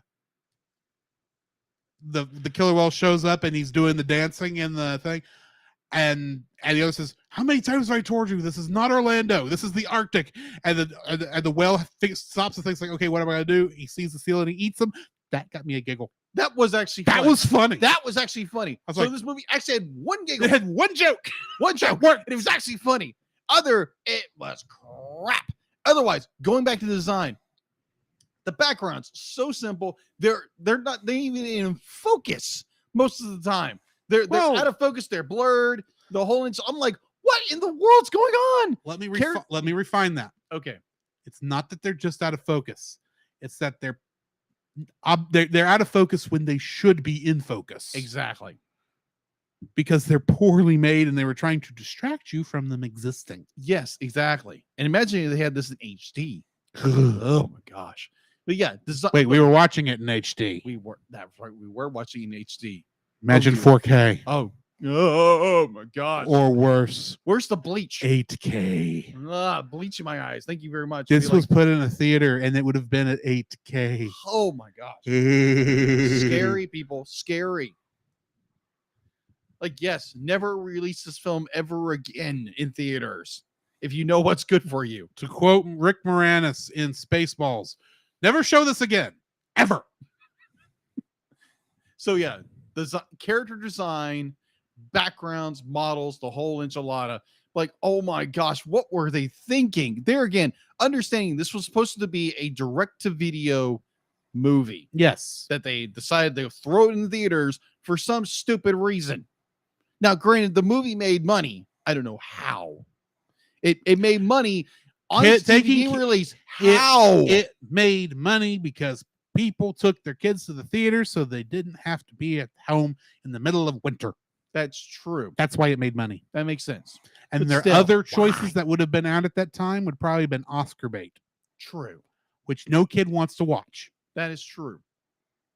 But design wise of characters, execution of characters is abysmal. Like even background characters, they literally just blur, just go out of focus for no reason. You don't understand why. And just over and over again be like the Mr. Green. It's like I understand trying to energetic and bouncy and rubbery and stretch, pull and stretch kind of characters. I get that. Our Barbie doll character who does virtually nothing. Oh, you mean Suki? Suki. That's not her name, but she reminded me. I think it's Suki on Jersey Shore. Okay. That's who she reminded me of. Okay. You don't know who I'm talking about, do you? I think so, but I'm not sure what your references refer to. The secretary? No. I'm assuming that's who you mean by the Barbie doll. No, the main girl. The Vera? Main, yeah, Vera. Vera ain't no Barbie doll. Oh, I agree, but it's just more like Barbie doll. Just blank. Nothing. Like, there again, character development goes nowhere. See, Vera is an old Navy mannequin. You're ones, not kidding. That's a better with, description. The ones with the creepy smiles. Yeah. Oh my gosh, you're not kidding. But there again, design and execution are poor in this movie. It's so there again. It's supposed to be a direct to film, direct to DVD, or direct to be like go and pay for this movie. Because there again, like what Drew said, when it came to be like watching the trailers to this thing made you not want to go watch it. Yeah. Because I looked that should at have been a clear sign. Don't put this in theaters. Put it out on DVD and just let it sit there. When I saw this, saw the commercial for this, Grant, I actually saw it on a trailer. Mm-hmm. I think I was watching Paul Blart Mall Cop 2 for some reason. Okay. Besides that, I do remember seeing this trailer in front of I think in front of that movie. Yeah. Or it's in front of a movie at that time. It came out. And I remember thinking, oh, good night. Why are they putting that out? That looks so cheap, bad. It's like, what? This? No, don't do this. Why would you do this? I mean, good night. The Smurfs look better than this. And bear in mind, I was thinking the 3D, the live action Smurfs, which I'd never like to look at the live action Smurfs. Yes. But anyway. Oh yeah, but oh my gosh, design wise is terrible. The execution's even worse. Here's the thing, and this is going to go into my third dislike. These designs would probably have been fine in 2D. Mm-hmm. But it's not in 2D. It's in 3D because 3D is cheaper. Yes. It's very obvious this was animated in a cheap 3D software. Yeah. Not a lot of money was put into it. True. It was probably cranked out as fast as they could. True. Actors, the directors chose the first take from every actor they had. So even the good acting in this is still questionable choices when it comes to editing. Yes. The design of most of the characters baffles me. Yes. The buildings look like they came from an asset pack, including the condos, which I can actually tell you what I can't tell you what asset pack it came from. I do know what building they were trying to be. Have you seen pictures of the Walt Disney Concert Hall in Los Angeles? Yes. It looks like that. It does. All those condos look like that. And I'm looking at it going, who would want to live in that? I don't care if it's in the Arctic or in the Bahamas or in the middle of New York City. It looks gaudy and awful, and it's pretty much meant to be an art piece that you're supposed to see in one place and never seen again. And plus, if I remember correctly, the original building is one of those ones where if you look at it from certain angles, you go blind in the middle of the daytime because it's because the way it mirrors the light. kind of makes a heat. It concentrates heat like a magnifying glass does burning ants. Oh gosh. And you're going to put this on every you're going to use this design for every condo in your subdivision in the Arctic. Why? I'm not even talking about the stupidity of building condos in the Arctic because I want to be fair here. Fair. Okay. Because the problem here starts from the very beginning. Very true. Tourists, yes, on a cruise ship regularly are going up here and looking at the polar bears. Yes. Okay. First off, there are Alaskan cruises. Yeah. I think you can see polar bears on them. But they don't get that close. No. You don't get off of the boat to go look at the wildlife. You see them from the deck. And not only that, even if they do get close, it's going to be on a much smaller boat so you can drive up there that can then speed away when the polar bear decides, humans look hungry. Humans look tasty. I am hungry. I am bear. Here we roar. Roar. Yes. Now, granted, this is a cartoon universe. The rules of reality are relaxed significantly. Yes. But why do most of these people not look cold? Oh my gosh, yeah. They look like they're just on a warm summer day. Yes. This is the Arctic. Oh, like, no. Are oh you my gosh, I'm cold. Are you trying to tell me that this may be at some future point when global warming or climate change or whatever it's being called now has gotten so bad that it's a nice crisp 40 degrees in the Arctic? Is that what you're telling me? Maybe. Because if that's the case, you ought to tell me that and get it out of the way instead of just alluding to it. Then I can understand what I'm looking at. Secondly, why is it but no human has thought it weird at all that the animals are doing dance numbers for them? And in the Arctic, they are wild animals. You find it a surprise that you can talk to two of them. Yes. Because that's weird. Yes. But why do you not also find it a surprise when they are pretty much dancing around to a Beyonce Knowles knockoff song? Actually, it wasn't Beyonce. It was more Britney Spears. Yes. And either way, side note, they only had one song, the lyrics in this film, and they overplay it again and again. Yes. And again, my gosh. No. And you don't actually, you're not able to hear the lyrics real good until you get to the end. And then if you have subtitles on, you actually can see what the lyrics are. I'm going, why is that in a kid's film? And it's not as bad as Bop. Let's say that. I would have rather had Bop. Yeah, you're not That kidding. would have worked better for this film. A little more catchy too. But back to my point, which I am getting to.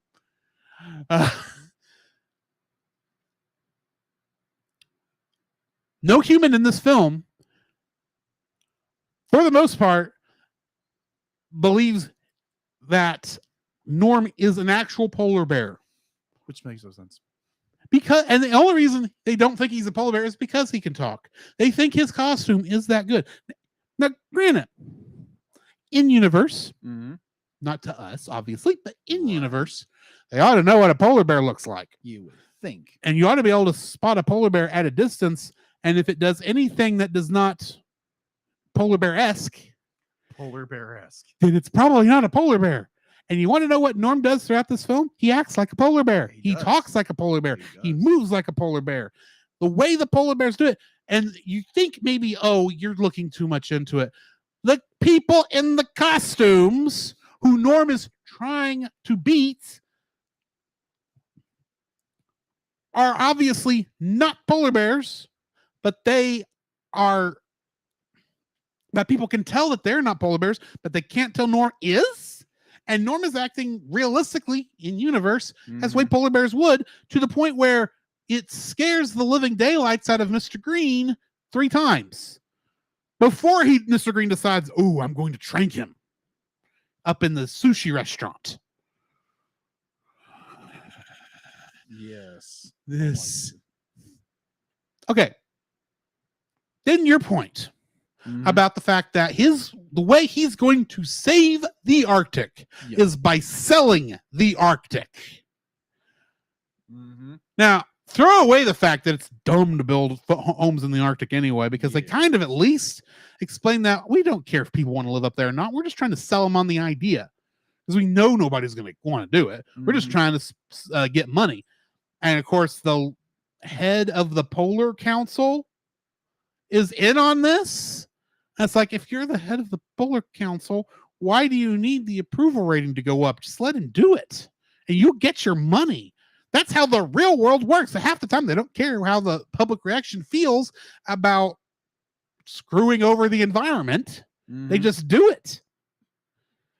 And that's the thing. This is partially an environmentalist film.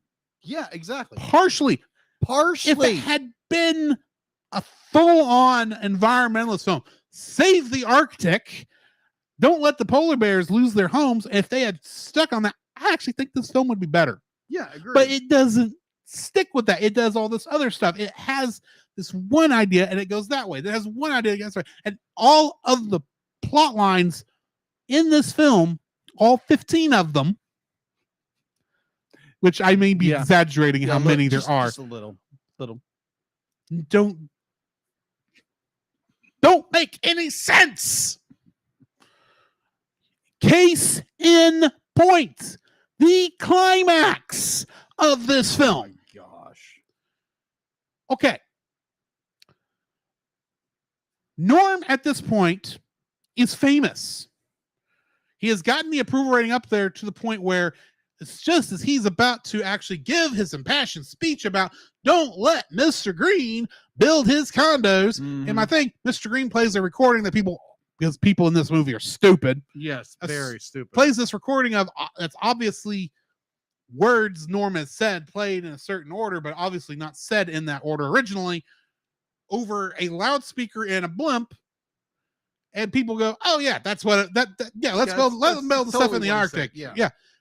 Now, granted, I disagree with the whole idea. Get your approval rating up high enough that then they'll listen to you. It was never Norm's approval rating they were trying to get high. Yeah, exactly. Norm playing for Mr. Green. It was getting Mr. Green's approval high, which means why would you work to get it up that high and then say, don't let him do this, and that you think that actually will do something? But that's beside the point. They go and talk after all this.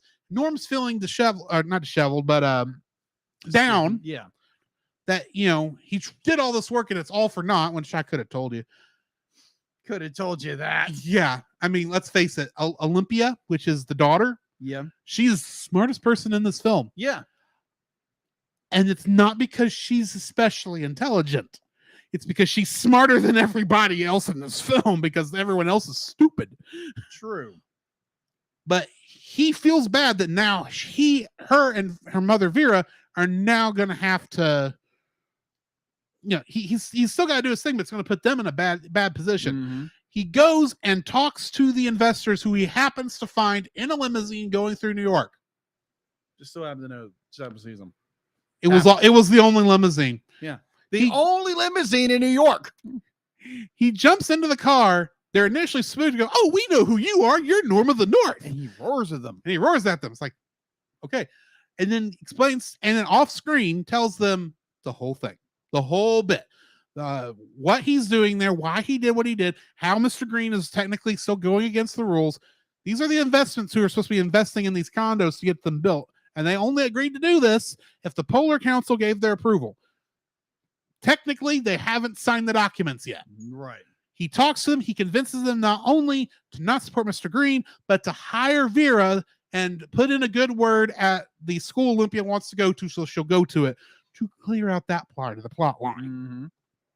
Yeah, all that anxiety that they were building up for, or trying to build up, all taken care of off screen. Yeah, but just a hand wave, say, you're going to take care of Olympia and Vera, right? He says, oh yeah, sure, we'll take care of them. Whatever. And then they go and jump on the tank, the cargo ship. He and his dad, who, sorry, it's after this. He goes and saves his dad, his grandfather, who was in a truck going to the Arctic. And why? No, I think they were going to kill him and then dump him in the river. Yeah, they were dumping in the river. Because that's what they eventually were going to do with both him and Norm after they tranked both of them. Mm-hmm. They go and chase after the boats that are going out to sea carrying the houses. Listen to what I just said. I did not say the housing materials. I said the houses. Now, granted, this was introduced far earlier in the film when the show house that they took up there, they brought back whole with Norm and the 3 lovely lemmings in the thing. So this was not a new thing. The fact that they're taking 4 up there on a tanker still makes no sense to me whatsoever. That's not how these things work. No.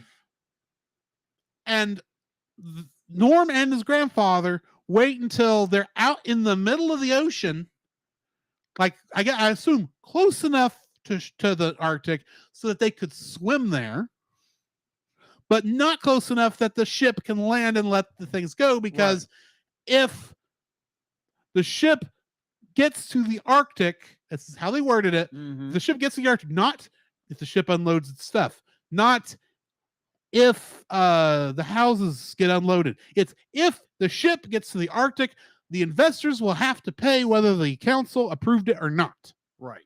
So they have to sink the ship before it gets to the Arctic, but not so far away that they can't swim there. Right? Right. How are 2 polar bears going to sink an entire tanker big enough to carry 4 full-sized buildings on it? And I don't mean that they're, right up next to each other. They're spread out on the stupid tanker. Yeah, this is a huge platform. Imagine 4 houses in a neighborhood. That's where these are. Literally, they could put, these were all on one plate, they could pick the thing up, drop it off on the Arctic, and the place would be done. And they somehow still makes no sense. They somehow, and I still don't understand how they did this. They somehow caused the ship with a rogue wave or something. Yeah. Caused it to tip up and fall over and crash, and they both get knocked out. Yeah. Norm wakes up. He doesn't see his grandpa anywhere. Norm swims for his own safety because that's all he can do. He's close enough. He's able to meet up with, his folks and his family and all this stuff. Blah, blah, blah. Oh, okay. Yeah. And they're going to crown Norm King of the North because he fought for his family when no one else believed him. And the lemmings got back somehow faster and told everybody everything. That's why they're on his side now. Yeah, which is here's another thing. Go ahead. Then we get to the shadow death. Because Grandpa's not dead.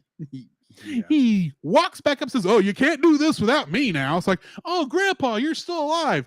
Here's a question. Technically, Grandpa is not King of the North right now. No, he's not. He hasn't. He hasn't been King of the North since the very beginning of this film. I think it's Norm's brother who's king. No, it's his father. Oh, okay. That's where I was confused. I was like, what the heck? It's his father. Admittedly, his father and his brother look exactly alike. They are copy and pasted. True. The only way you can tell them apart is that the brother has a headset on it like he's a stage manager because he's the one putting on all the tourist shows. Which is still so stupid. Okay, Dr. Claw. I didn't get to that. Grandpa survived because a passing orca was coming back from his audition with Norm's brother and dropped him off on land, and Grandpa walked back. Boy, Grandpa is fast. I'm saying. Yeah, exactly.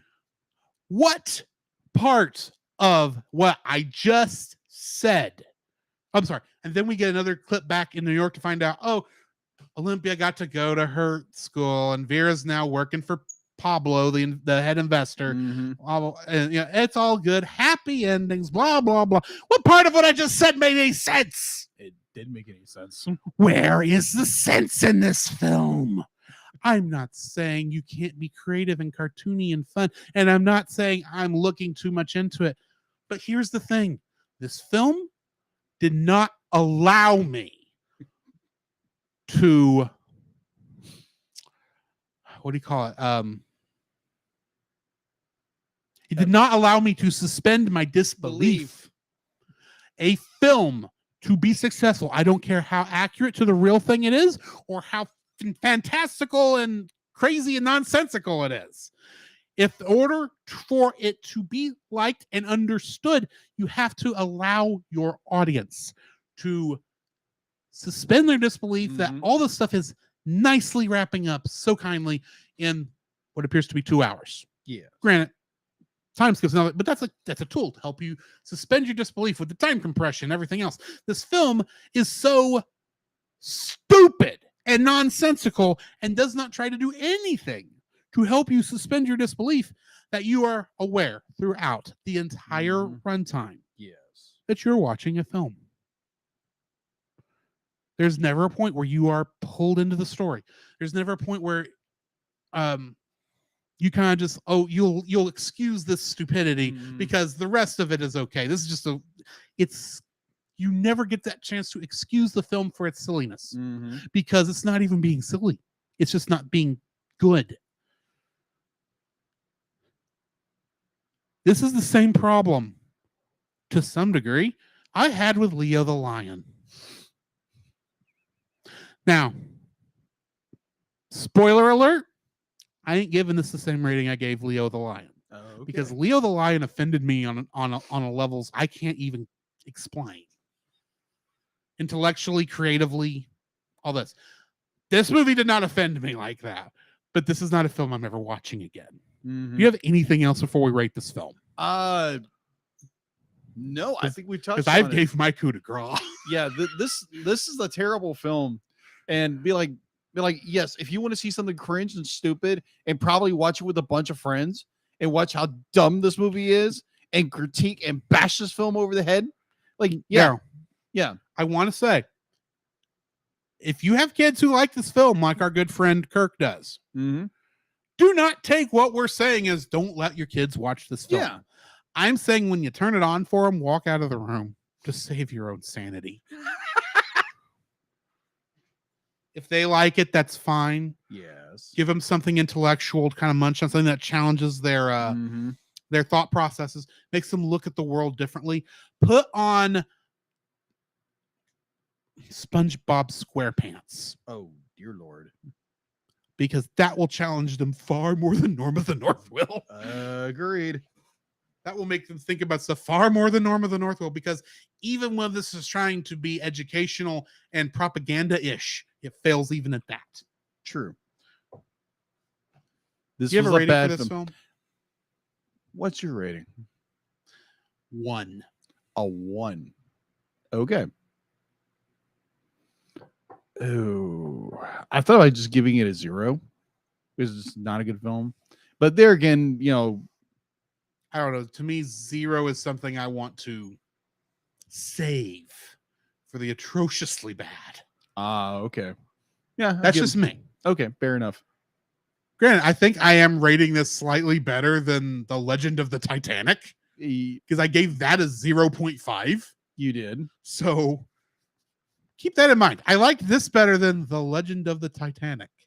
So going with that, I think I would give it a 1. Give it a 1. Be like, it's not a good film. It's not worth watching. It's bottom of the pole kind of crap. Like Emoji Movie was trying to tell a story and somewhat was successful with this. This film doesn't know how to tell a story or keep its story straight, or what it's trying to do is abysmal. So yeah, it's a 1. Don't go watch. Now, granted, if your kids love the film, let them love the film and walk out. Our opinions, do something else. Our opinions should not affect whether or not your kids like the film. Exactly. If you want to allow them to watch a film where a bunch of lemmings make a hot tub by farting it, oh gosh, where they? You let them watch the film. Yeah, exactly.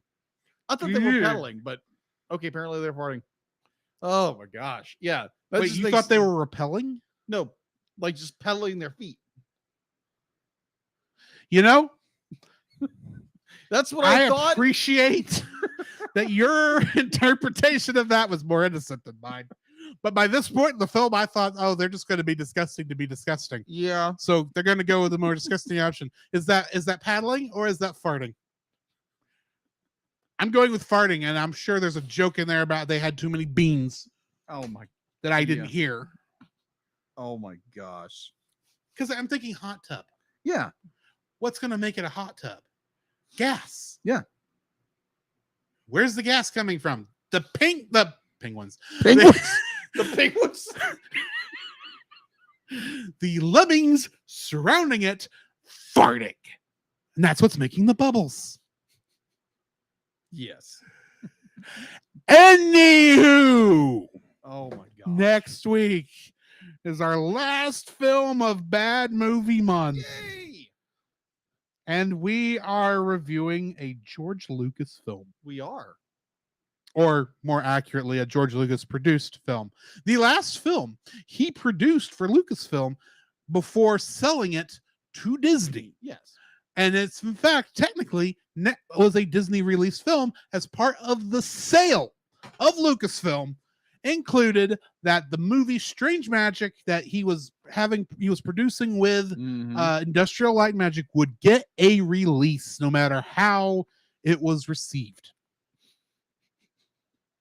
And we are reviewing this movie next week. Yes. This is You're welcome. This is a jukebox musical. You know what I mean by that? It's a jukebox musical? Yes. Okay, then.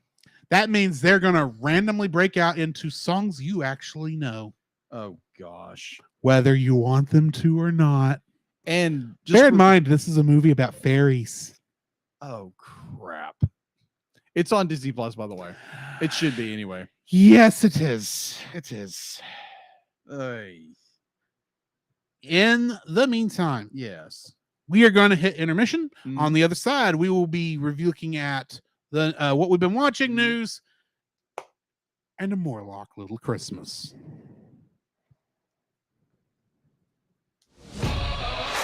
This podcast is a proud member of Culture Box. Whether you enjoy geeky reviews, comedy, or original fiction, you can open up the Culture Box and find something excellent for your soul. Point your web browser to culturebox.media. Oh, still getting used to this. That's loud again.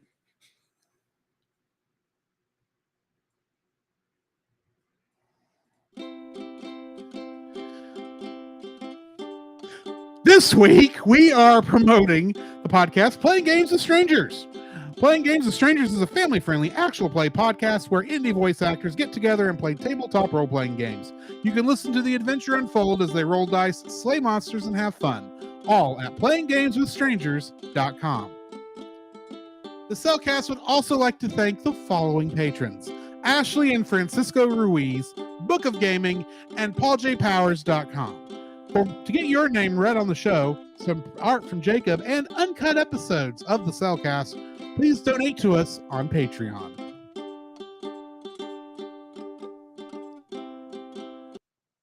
Okay, that's one way to stop it. Yes. I'll fade it out in the edits.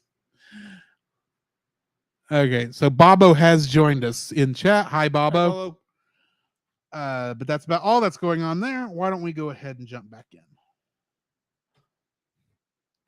So, Jacob, I have a question for you.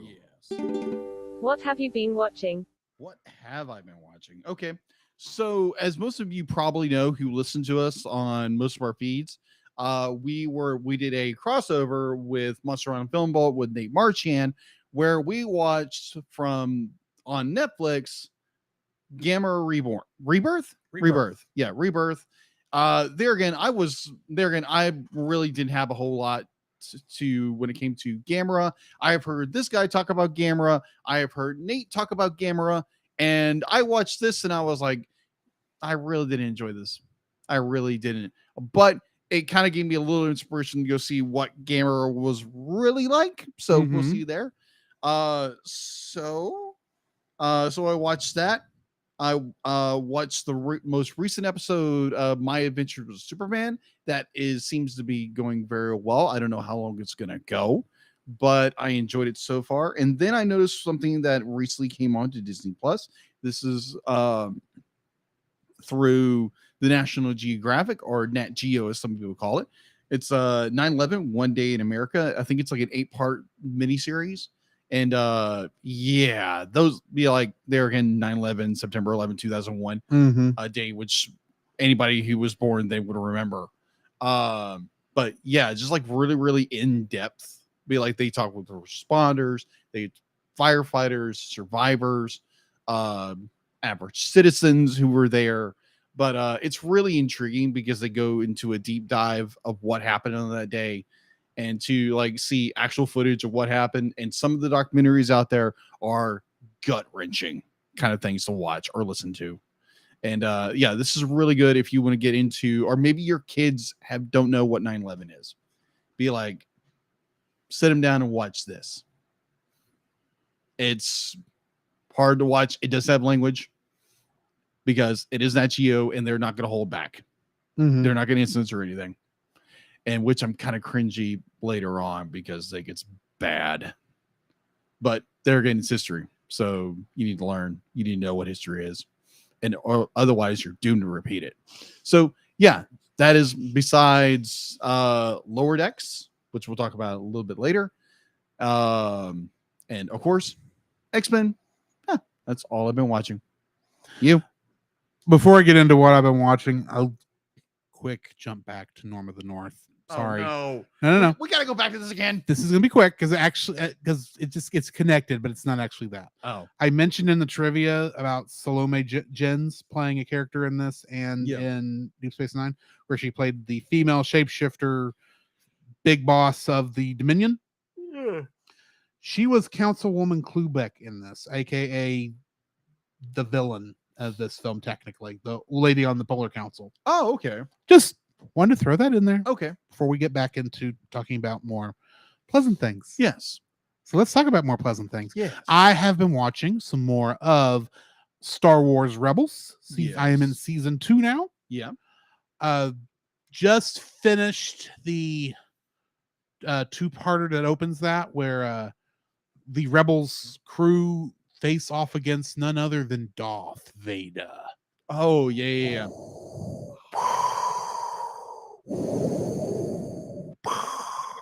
Played by James Earl Jones. Yeah, because I remember watching that part of the season. I was like, oh my gosh. Yes. So that's where I am in there. Yeah. And of course, I'm watching that because of Ahsoka, but I have not watched Ahsoka yet this week. Fair warning. I'm not in a hurry to. Yeah. I kind of already have the ending of the episode spoiled, but I don't know everything about it yet. So anyway. Fair. Also, I watched a little bit of Power Rangers Dino Fury yesterday. Okay. Because I want to get that finished up before Cosmic Fury comes out. Which I don't remember what that is. I'm not going to have it finished in time because that comes out this month, and I'm still got a whole season of Dino Fury to watch. So, yeah. Other than that, last Saturday I met Mom in town, and we watched a Hercule Poirot movie that just came out. Oh yeah, how did that go? That movie was The Haunting in Venice. Go watch this film. Okay. It is better than Death on the Nile was. Oh, really? Yes. Now, I will say, if you are a person who does not watch horror films because of you just don't like scary films like that, you may not like this as much. This is not a horror film per se. Because everything is explained, but it's shot like it's a horror film. Oh, okay. There are moments where you think Poirot is actually talking to a person. And then it's revealed they aren't there. Oh, that's interesting.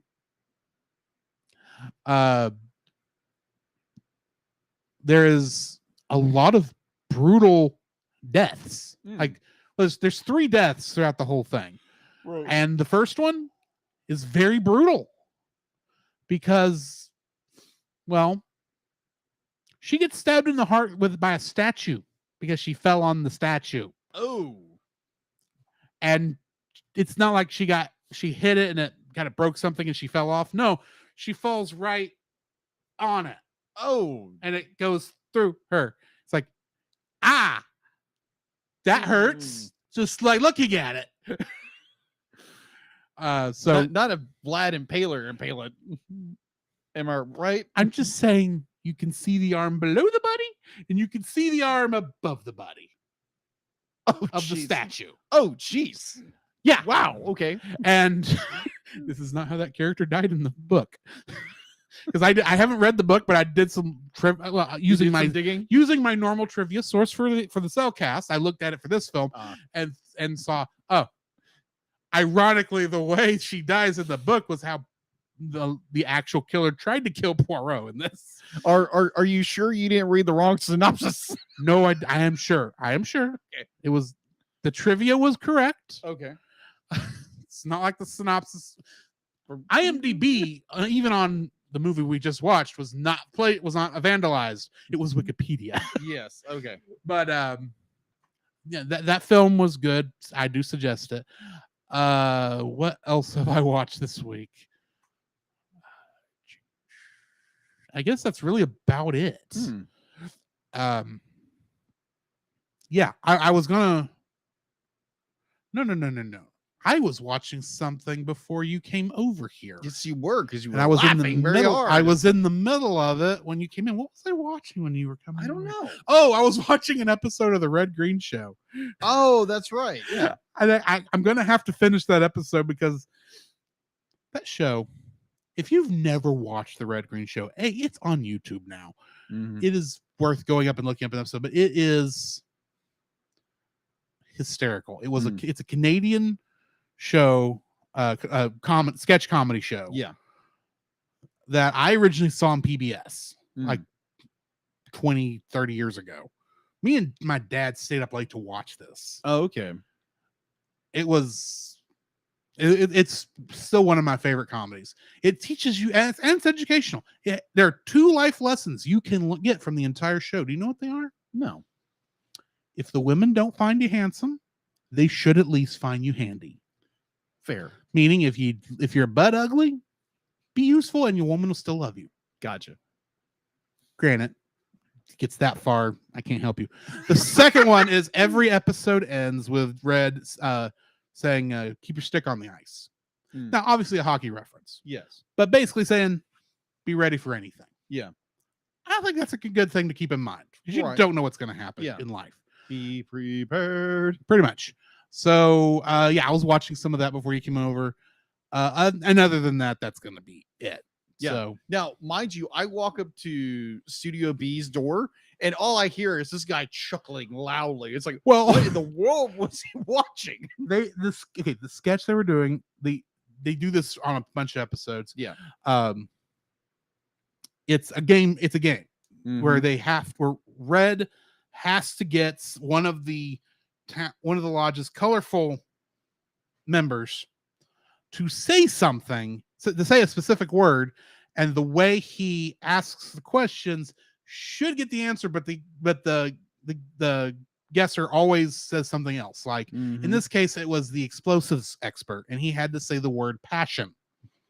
Okay. So Red says, okay, when you are you like explosives, you like setting them off. It's not just your job. You have a blank for it. Obviously, the answer is passion. Yes. He says permit. And I'm sorry, that got me at just the right angle. It's like, that's great. Anyway, it's a great show. It's a funny show. Nice. I'm not telling the joke very well, admittedly, but that's what it got under me. It's like, okay, you know how when a stupid joke gets you in just the right way, yes, and it just belly laughs you. Yes, that's what it was. Oh, okay. Anyway, Jacob, what do we have in the news?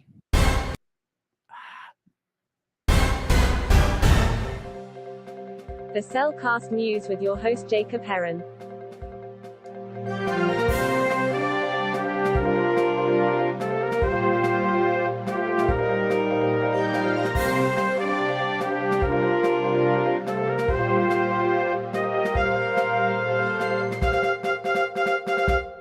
And I will say, if you do not have something, I am going to add it. Okay. All right. So why think you deal it? So home audiences will get their first chance to watch the cameo package Disney animated so 100 years. What is that? Centennial. Thank you. I saw the word and I was like, because there again, reading disorders are always fun, right? Yeah. So Centennial short film, Once Upon a Studio, next month on ABC. One of our listeners, Heather, thank you so much, posted that in our Cell Nation chat. If you want to converse with us, go join that group. Yeah, exactly. Converse is down there. So I watched it and I'm like, oh my gosh, this is so good because they reuse a lot of the animation from their classics and do new animations for that. And it looks fun. So if you haven't gone to see it yet, go look it up on YouTube. And it should be coming out next month, I believe, October 15th, as part of the Disney 100 programming event. The network, the official trailer for the film has dropped with the announcement. So, second bit of news, Paramount Animation and Temple Hill are joining forces to bring the heroic world of the husband and wife animation alumni. I'm probably going to butcher their name, so I apologize. Yanyar and Carrie Chinley, the book Superheroes Save Noah. The illustration story was published by Random House Children's Books in 2022 and will follow by a sequel of Superhero Destroyer World in early 2025. So apparently they're doing an animation about this. I'm not sure because I saw it and I was like, ooh, that sounds interesting. But that's all I have for the news, unless you have something else, Drew. I have three things. Because it was one of those things like, oh, I have something. And then the more I sat there, go, oh, yeah, there's that too. Mm-hmm. Oh, yeah, there's that third thing. He's not going to mention any of them. Okay. So these first two things I'm getting from Anime News Network. The first is that this is the end of an era. The famed anime purchasing website, Right Stuff, last year got bought by Crunchyroll. Yes. And their store is officially now closing down to be rolled into the Crunchyroll store. Really? Yeah. So you're not going to be able to buy stuff from Right Stuff anymore, even though that was kind of a tradition in the fandom. Okay. In the otaku groups. Is like, oh, you want to purchase the anime instead of just downloading it. Go to Right Stuff. You can buy it there because you can buy it because for a long time you couldn't even find this stuff on Amazon. Yeah. And Right Stuff always had it. So true. And plus, Right Stuff actually did some of their own productions. Yeah. Or localizations, including a favorite of ours, Irresponsible Captain Tyler. Oh gosh, that is hilarious. And now that's Crunchyroll because it's all got folded into that. Secondly, Studio Ghibli. I said that and then I forgot what I know what happened, but forgot who it happened with. Sorry. Womp, womp, womp. Let me bring it up right quick.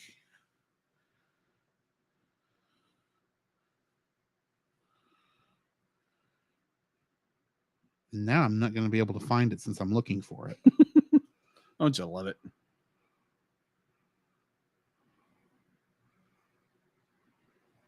Oh, there it is. No, that's not it. Okay, search.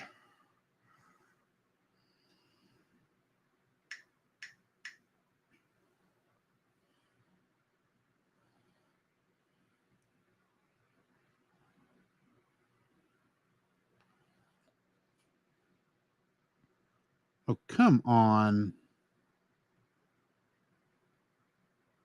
Thrilling stuff, isn't it, guy? Sorry. It didn't put it in order on the search page. Here we go. I found it. Got it. Deal it if you would. Okay. Studio Ghibli is no longer going to be an independent studio. Say what? It has been acquired partially by Nippon TV, a Japanese television company. Okay. They have acquired 42.3% of shares of Studio Ghibli, which makes them now the largest shareholder. Now, Nippon TV is one of the members of most of the production companies. Yes. For the show, and that's for Studio Ghibli, and that's because they are the ones who generally do the TV release. Okay. So now that they are pretty much going to be the primary owner, which I'm sure they would prefer that to Disney, since they probably don't want that to happen. They've actually been trying to get someone to take over Studio Ghibli to keep it independent, including because the thing is Miyazaki and the other guy. What is his name? That did Grave of the Fireflies and My Neighbors the Yamadas and Isao Takahata. Okay. They are getting old. Okay. They need to retire. Except Miyazaki will die in the animation chair. I am half convinced. Probably. But they are getting to a point where they don't need to be doing the business side of things at the very least. Fair. They tried to get Miyazaki's son Goro, who we will be reviewing his directorial debut later this year. For what that's worth, but he doesn't want. But not only does Goro not want to do it, Hayao also doesn't want his son to do it. Oh, the fact that they mentioned that was like, wow. But yeah, it's getting acquired by Nippon TV, so I mean, it just means that they're not going to be fully independent. And if Nippon TV ever gets bought by somebody, that'll happen. But yeah, Studio Ghibli is just no longer going to be independent anymore. I assume everything released through G Kids is still going to be released through G Kids. You would think so. Otherwise, I need to hurry and purchase some things. But anyway. Yeah. Thirdly, I got this off IGN. Okay. And I think technically this was an ad. Okay. But Walmart is releasing a box set exclusively of 100 Disney and Pixar films plus bonus feature discs for $1,500. Are they on later this year? Wow, Disney. It's a big collector's edition. Okay, fair enough, but still. And for fun, I looked to see what was on it. Now, some of these things have only been released through Disney Movie Club in the last couple years. Okay. Like a Goofy movie. Yeah. That was in there. A couple other things. You had stuff from Walt Disney Pictures itself, stuff from Pixar, and stuff from Disney Toon. Okay. Like the DuckTales Treasure of the Lost Lamp was in there. Okay. The straight to, well, it should have been straight to DVD, but it did go to theaters. Sequel to the Cars franchise called Planes was in there. Oh, okay. That's a thing. Yeah, that is a thing. I was curious if they would have the guts. Oh, yeah. To release Song of the South as a part of this, because literally it's like, this would be the only legal way they would let you purchase this film, as if it were surrounded by 99 other films that they liked, and they didn't. So still there is no legal way to watch Song of the South. Now if they would have done that, I guarantee they would sell like hotcakes, because people want that film. I'm pretty sure. Unless you purchase the film from England.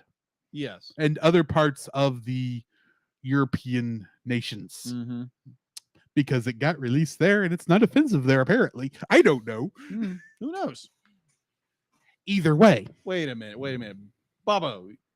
Bobo has a copy, apparently, of Song of the South. And I'm guessing his copy is either like the copy I have or it is a European copy. Possibly.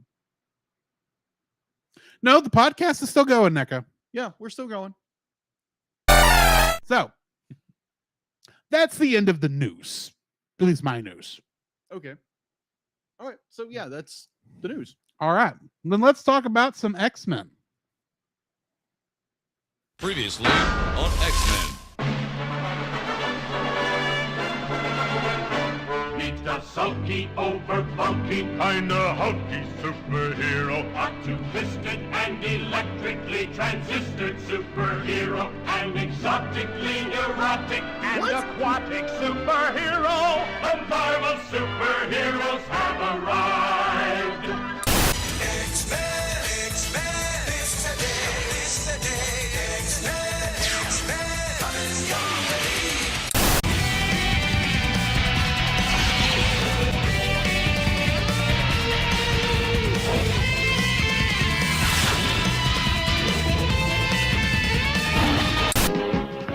Spider-Man and his amazing friends, Iceman and Firestar.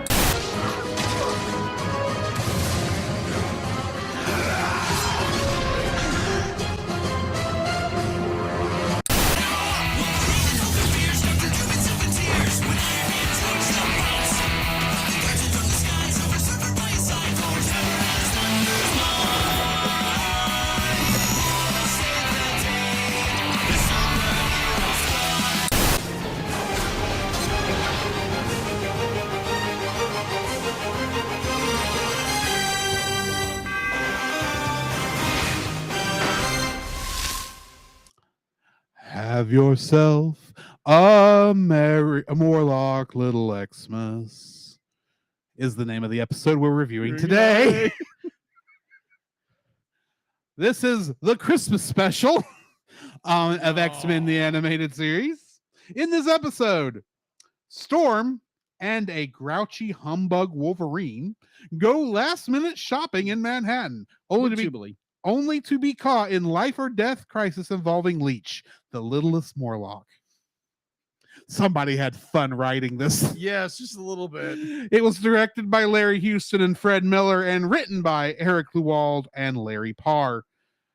Guest cast for this includes Ross Petty as Ape, Susan Roman as Callisto, John Stalker as Leech, and Kay Tremblay as Annalie. Or as actually Annalie, not Annalie. Anyway, trivia for this one: Storm returns leadership of the Morlocks to Callisto, which Storm won in the episode Captive Hearts back in season 1. Also, this is Jubilee's first Christmas with the X-Men. Do you know what that means? What? Considering that it was wintertime in Night of the Sentinels. That's right. Every episode between that one and this one have taken place in less than 1 year. Apparently. I had no idea. These people's lives suck. Apparently. Because they have been in nothing but trouble for something like 50 episodes now. Wow. And this has all been in 1 year. If this had been split across 5 years, the actual 5 years the show is made over, that would stink. But it'd be like, okay, yeah, they're a task force fighting mutants, anti-mutant beings, and you're dealing with things like Magneto, who's trying to take over.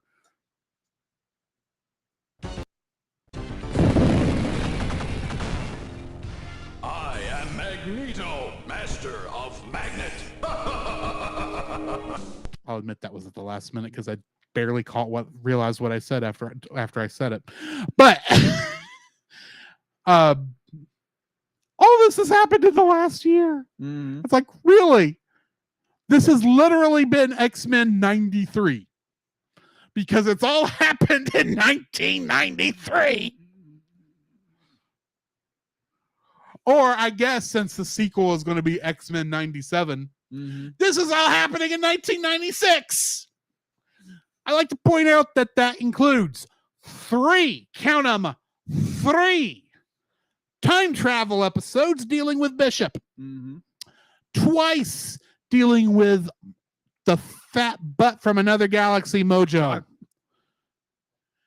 Us learning 4 times that Storm is claustrophobic because she was trapped under a pillar when she was a child, and in one of those times she was white for some reason. Oh my gosh. We have had not only Jean Grey perish, come back to life, die again, And they get resurrected. and then get resurrected again.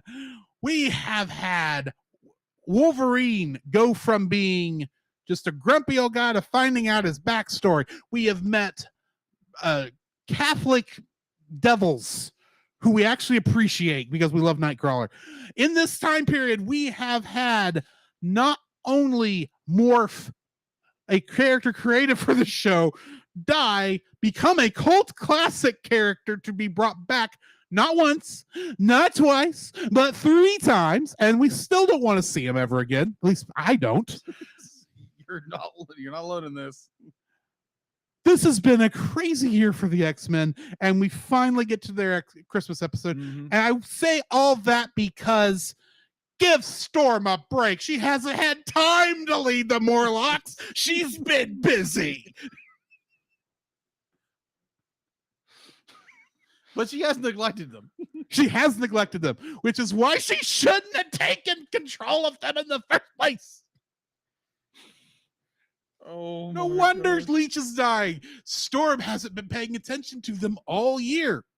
Wait, why would one mutant being there have changed anything in this episode? Because Callisto was there the whole time. She was in charge when Storm wasn't there. What changed? Because now there's no excuse for the X-Men to show up. Yeah. Actually, I do like this episode. It is a nice Christmassy-esque episode. Yeah. It fits what you want in a Christmas special. True. Especially involving the X-Men. And I absolutely love Scrooge Wolverine. Oh, yeah. True. And how he has he's really more of the Grinch. He is. Than Scrooge. Because his heart has to go 3 sizes so that he can transfuse his blood with Leech, who he may or may not work. It was a Christmas miracle. Yeah, a Christmas miracle. That's not how transfusions work. Even Beast says it. They say this is comic book logic. I know, but still. It has worked like this in the comics. And in the past, apparently. No, wait a minute. There was one time it worked, and another time it didn't work. He said, no. Wolverine said specifically, it worked twice. Once was a long time ago. And the second one? Yeah. What was a long time ago? And that one I don't want to talk about. All the others died. It's like, how often have you done this, Wolverine? Actually, I just realized I know who the second one was. Even if the writers didn't. Okay, who? Deadpool. That sounds logical. Because Deadpool's been in the show. He hasn't been in any of the Weapon X stuff, but he's been in the show. And you know for a fact he will be in X-Men 97. Oh, yeah, he will. Deadpool has become too big a character not to show up in X-Men 97. And he's not only is he going to be aware that there's a different writer team running this thing, he's also going to be aware he's on Disney Plus, and he's going to be aware of the Ryan Reynolds version out on that's if he's not voiced by Ryan Reynolds. You know, you're right. It probably is going to be voiced by Ryan Reynolds. Or just hire Nate Marchand. No, yeah, Nate Marchand would be a good choice too. But no, I was actually thinking there is someone else who's voiced Deadpool before in the Hulk versus films, and I remember he did a fairly decent job. I just don't remember who he is. I think it was what's his name? Good question. The big anime voice actor played the guy in Cowboy Bebop, the main guy. Steve Bloom. Steve Bloom. I think it was Steve Bloom. Okay. Or heck, just I don't know. I'm sure that Deadpool will show up eventually because how is that not going to happen? But this is that's off topic. What are your thoughts on Morlock Little Christmas? Morlock Little Christmas. So I actually made little. Sorry, Morlock Little Xmas. Yes. This is the only time I will pronounce Xmas. So I did bring up a few points, but like you have Wolverine's Dislike of Holidays, and which is never really explained. It is more of a please. It's simple. It's a holiday. Wolverine's grumpy. He's gonna play the grumpy character. Yeah, of course. But I mean, they will flush it out a little bit more. Maybe this was like a bad time in his life or something. It's like, no, he's just a grumpy character. He's playing Scrooge. Well, really more Grinch because Scrooge was. Yeah, that is true. The good thing about Christmas Carol is that Scrooge does come around eventually. That is true. It is even though at the beginning you're not supposed to like him. You're supposed to see him as old miser, and by the end you're just as joyous as he is. The Grinch you like from the very beginning. Yeah, because he's the Grinch. And true. Everyone loves Wolverine. I'm sorry. I know someone I talked to doesn't like Wolverine, but everyone else talked to is like, oh yeah, Wolverine's my favorite character. Mm-hmm. Oh my gosh. Yeah, it's just more like you get that. You get Storm neglection, her neglection of the Morlocks, which I found kind of hysterical because they were gonna be like, you point out the very obvious, be like, okay, this is her first Christmas as an X-Man. It's just like, wow, all of this is what a year. That has been one heck of a year. But like, yeah, you have that, and be like, and like you put it in context to be like, yeah, she really had no time, and then she just like unceremoniously just hands the rod over to Callisto. It's like, oh, this is yours. Like, why did I do this in the first place? It's a good question. Yes. So the one that got me the entire time is Gambit and Jean Grey in the kitchen is absolutely hysterical. And the thing is, this is like the most outside of the Spider-Man crossover. Yes. This is the most Jean Grey has done since the Phoenix Saga. The Dark Phoenix Saga. Yes. Like, and she's getting mad at Gambit for cooking in her kitchen. Yeah. The minute I don't remember what she says, like the minute I need your swampy butt helping me would be the day I quit cooking. Yes. And like their whole banter between, it's like, be like, oh, this ain't cooking. Be like, if you put some seasoning on everything. Be like, it's just like the banter back and forth that's absolutely hysterical. It's, oh my gosh. I love the end when they find out that Wolverine, Storm, and Jubilee aren't going to make it back. It's like, they're not coming back. You can't reheat this. Gambit don't make no TV dinners. And there's another thing. This entire episode, you have like the Morlocks and be like how they live in poverty, but they have each other. Yes. And you try to make the like Storm tries to make this whole this little running thing of like, made family. But at the same time, it's like, okay, why don't you invite the Morlocks and be like, I don't care if you have to transform or be it like the tunnels or whatever, because you're too embarrassed by them or whatever. You were able to get there, get them on the Blackbird, take them home, and eat Gambit's dinner for the love of Jean Grey. The love of Jean Grey. Just eat it already. Just not be like, oh, we're gonna microwave it. What the crap? Like, just invite these people over. You're saying be like kumbaya, all mutants are like the whole enchilada. Then invite them over for dinner instead of be like, oh, we'll eat what they're eating. Yeah. And they didn't have much. That's probably their rations for the week. Yeah, exactly. Take them home. Yeah. And let them have some of your Cajun turkey. But oh no, they can't do that because it'll spoil the rug. They say that? No, they don't say that because that's my thought, because they won't invite the Morlocks to the Xavier Institute because it'll ruin the rug. Now I could maybe get that maybe the dinner that Jean Grey and Gambit were cooking was not big enough to feed both the mutants and the Morlocks. Right. But potluck. Potluck. Transport over, microwave their stew. Yeah. the more the merrier. Yeah, exactly. You potluck this thing, and it will go a long way. Yeah, agreed. And my biggest gripe, now granted, it's comic logic, I get it. But Logan doing the transfusion with the little guy. Now, granted, he's supposed to be like little Timmy. Yeah, he's Tiny Tim. He's supposed to be Tiny Tim. He's supposed to be Tiny the Tim. littlest Morlock. The littlest Morlock. But oh my gosh, I'm like, wait a minute. Be like, even Beast was right. Be like, this is not sound. This is not ethical. Because be like, yeah, his healing factor can heal people, but also it can kill people. And it's just by a Christmas miracle, be like little, little Timmy survives. Somehow Wolverine's blood and Leech's blood are compatible. Apparently. Why? I don't know. Oh, and let's not forget that all of Jubilee's presents she was buying for people. Oh, yeah, that's right. Was all food. Was all food and children's toys. Yes. For some reason, there's no children at Xavier. And these are the kids. Yeah, that's the thing. If this was the Xavier Institute, the way the movies showed it, where the X-Men are the teachers or the oldest students, and there's a whole bunch of other students back there, that makes sense. Yeah. But we never see anybody else. No, but this is just the X-Men themselves. Yeah, because that's even Xavier says that. It's like, oh, they have a Christmas where everybody's here.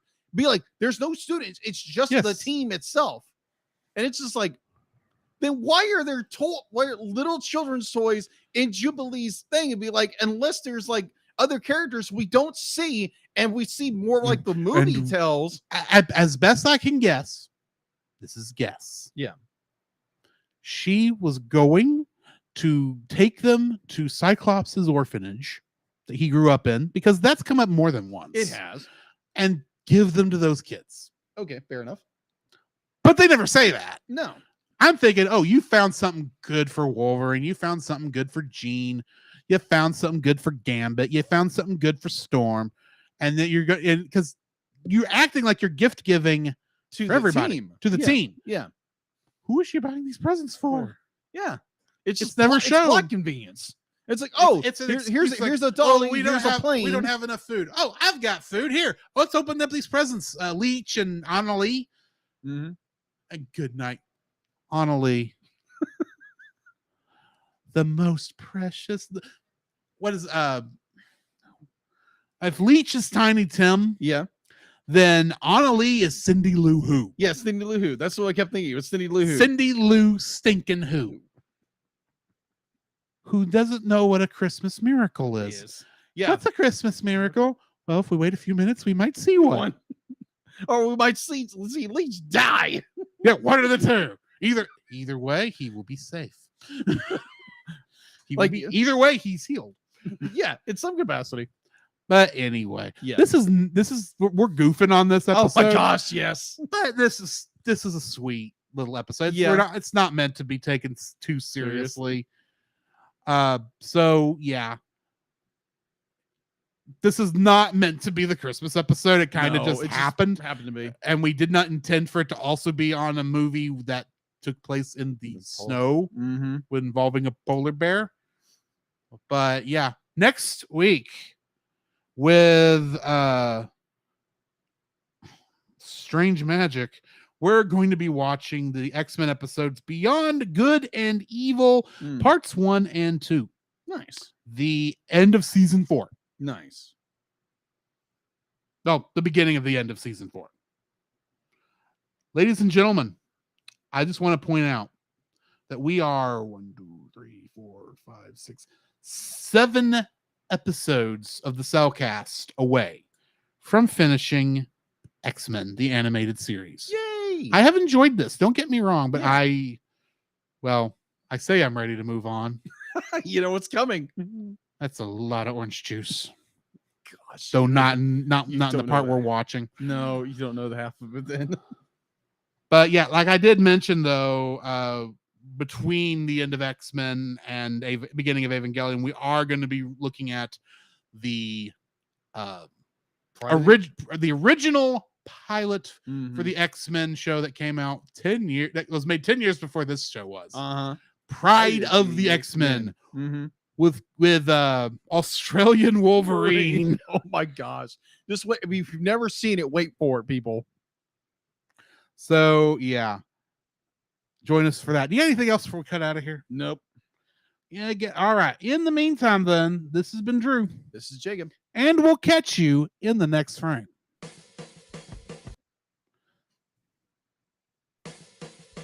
You can follow Jacob on his Facebook at Jacob B. Heron.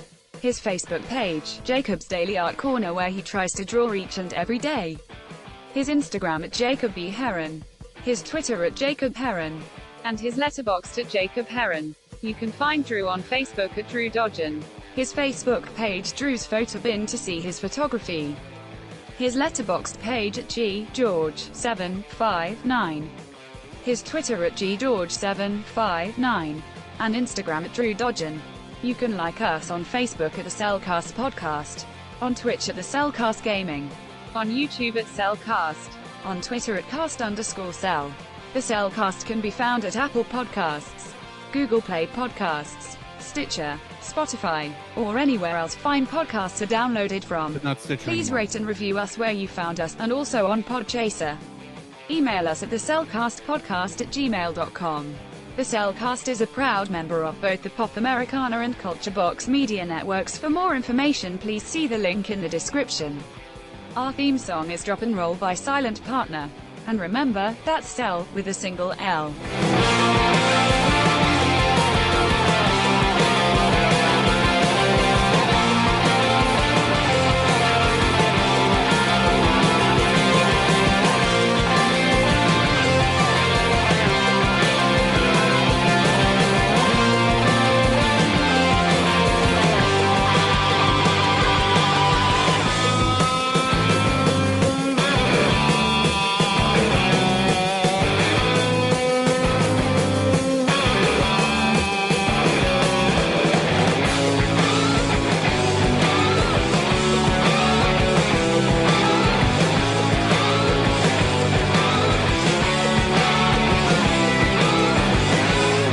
This episode of the Cellcast Podcast was not sponsored by Coca-Cola, though if you want to throw some money our way, we'll gladly take it. Okay, Norm! Norman. Cheers references, guys. Yes. Anyway, thank y'all for joining us. We're going to cut out. Yeah. For those curious, we do actually record the Lower Decks review day of, but we don't record it live. Yeah. So sorry about that. Yeah. Join us next week for Strange Magic. And Bobo, yes, you were right. It was the one with the musical fairies. Oh, yeah, this is going to be fun. Yeah. Yeah. Epic. What's your mouth, young man? Epic. Strange Magic. It's all kind of the same thing. Ooh. Anyway, we'll catch y'all guys later. Yeah. Bye.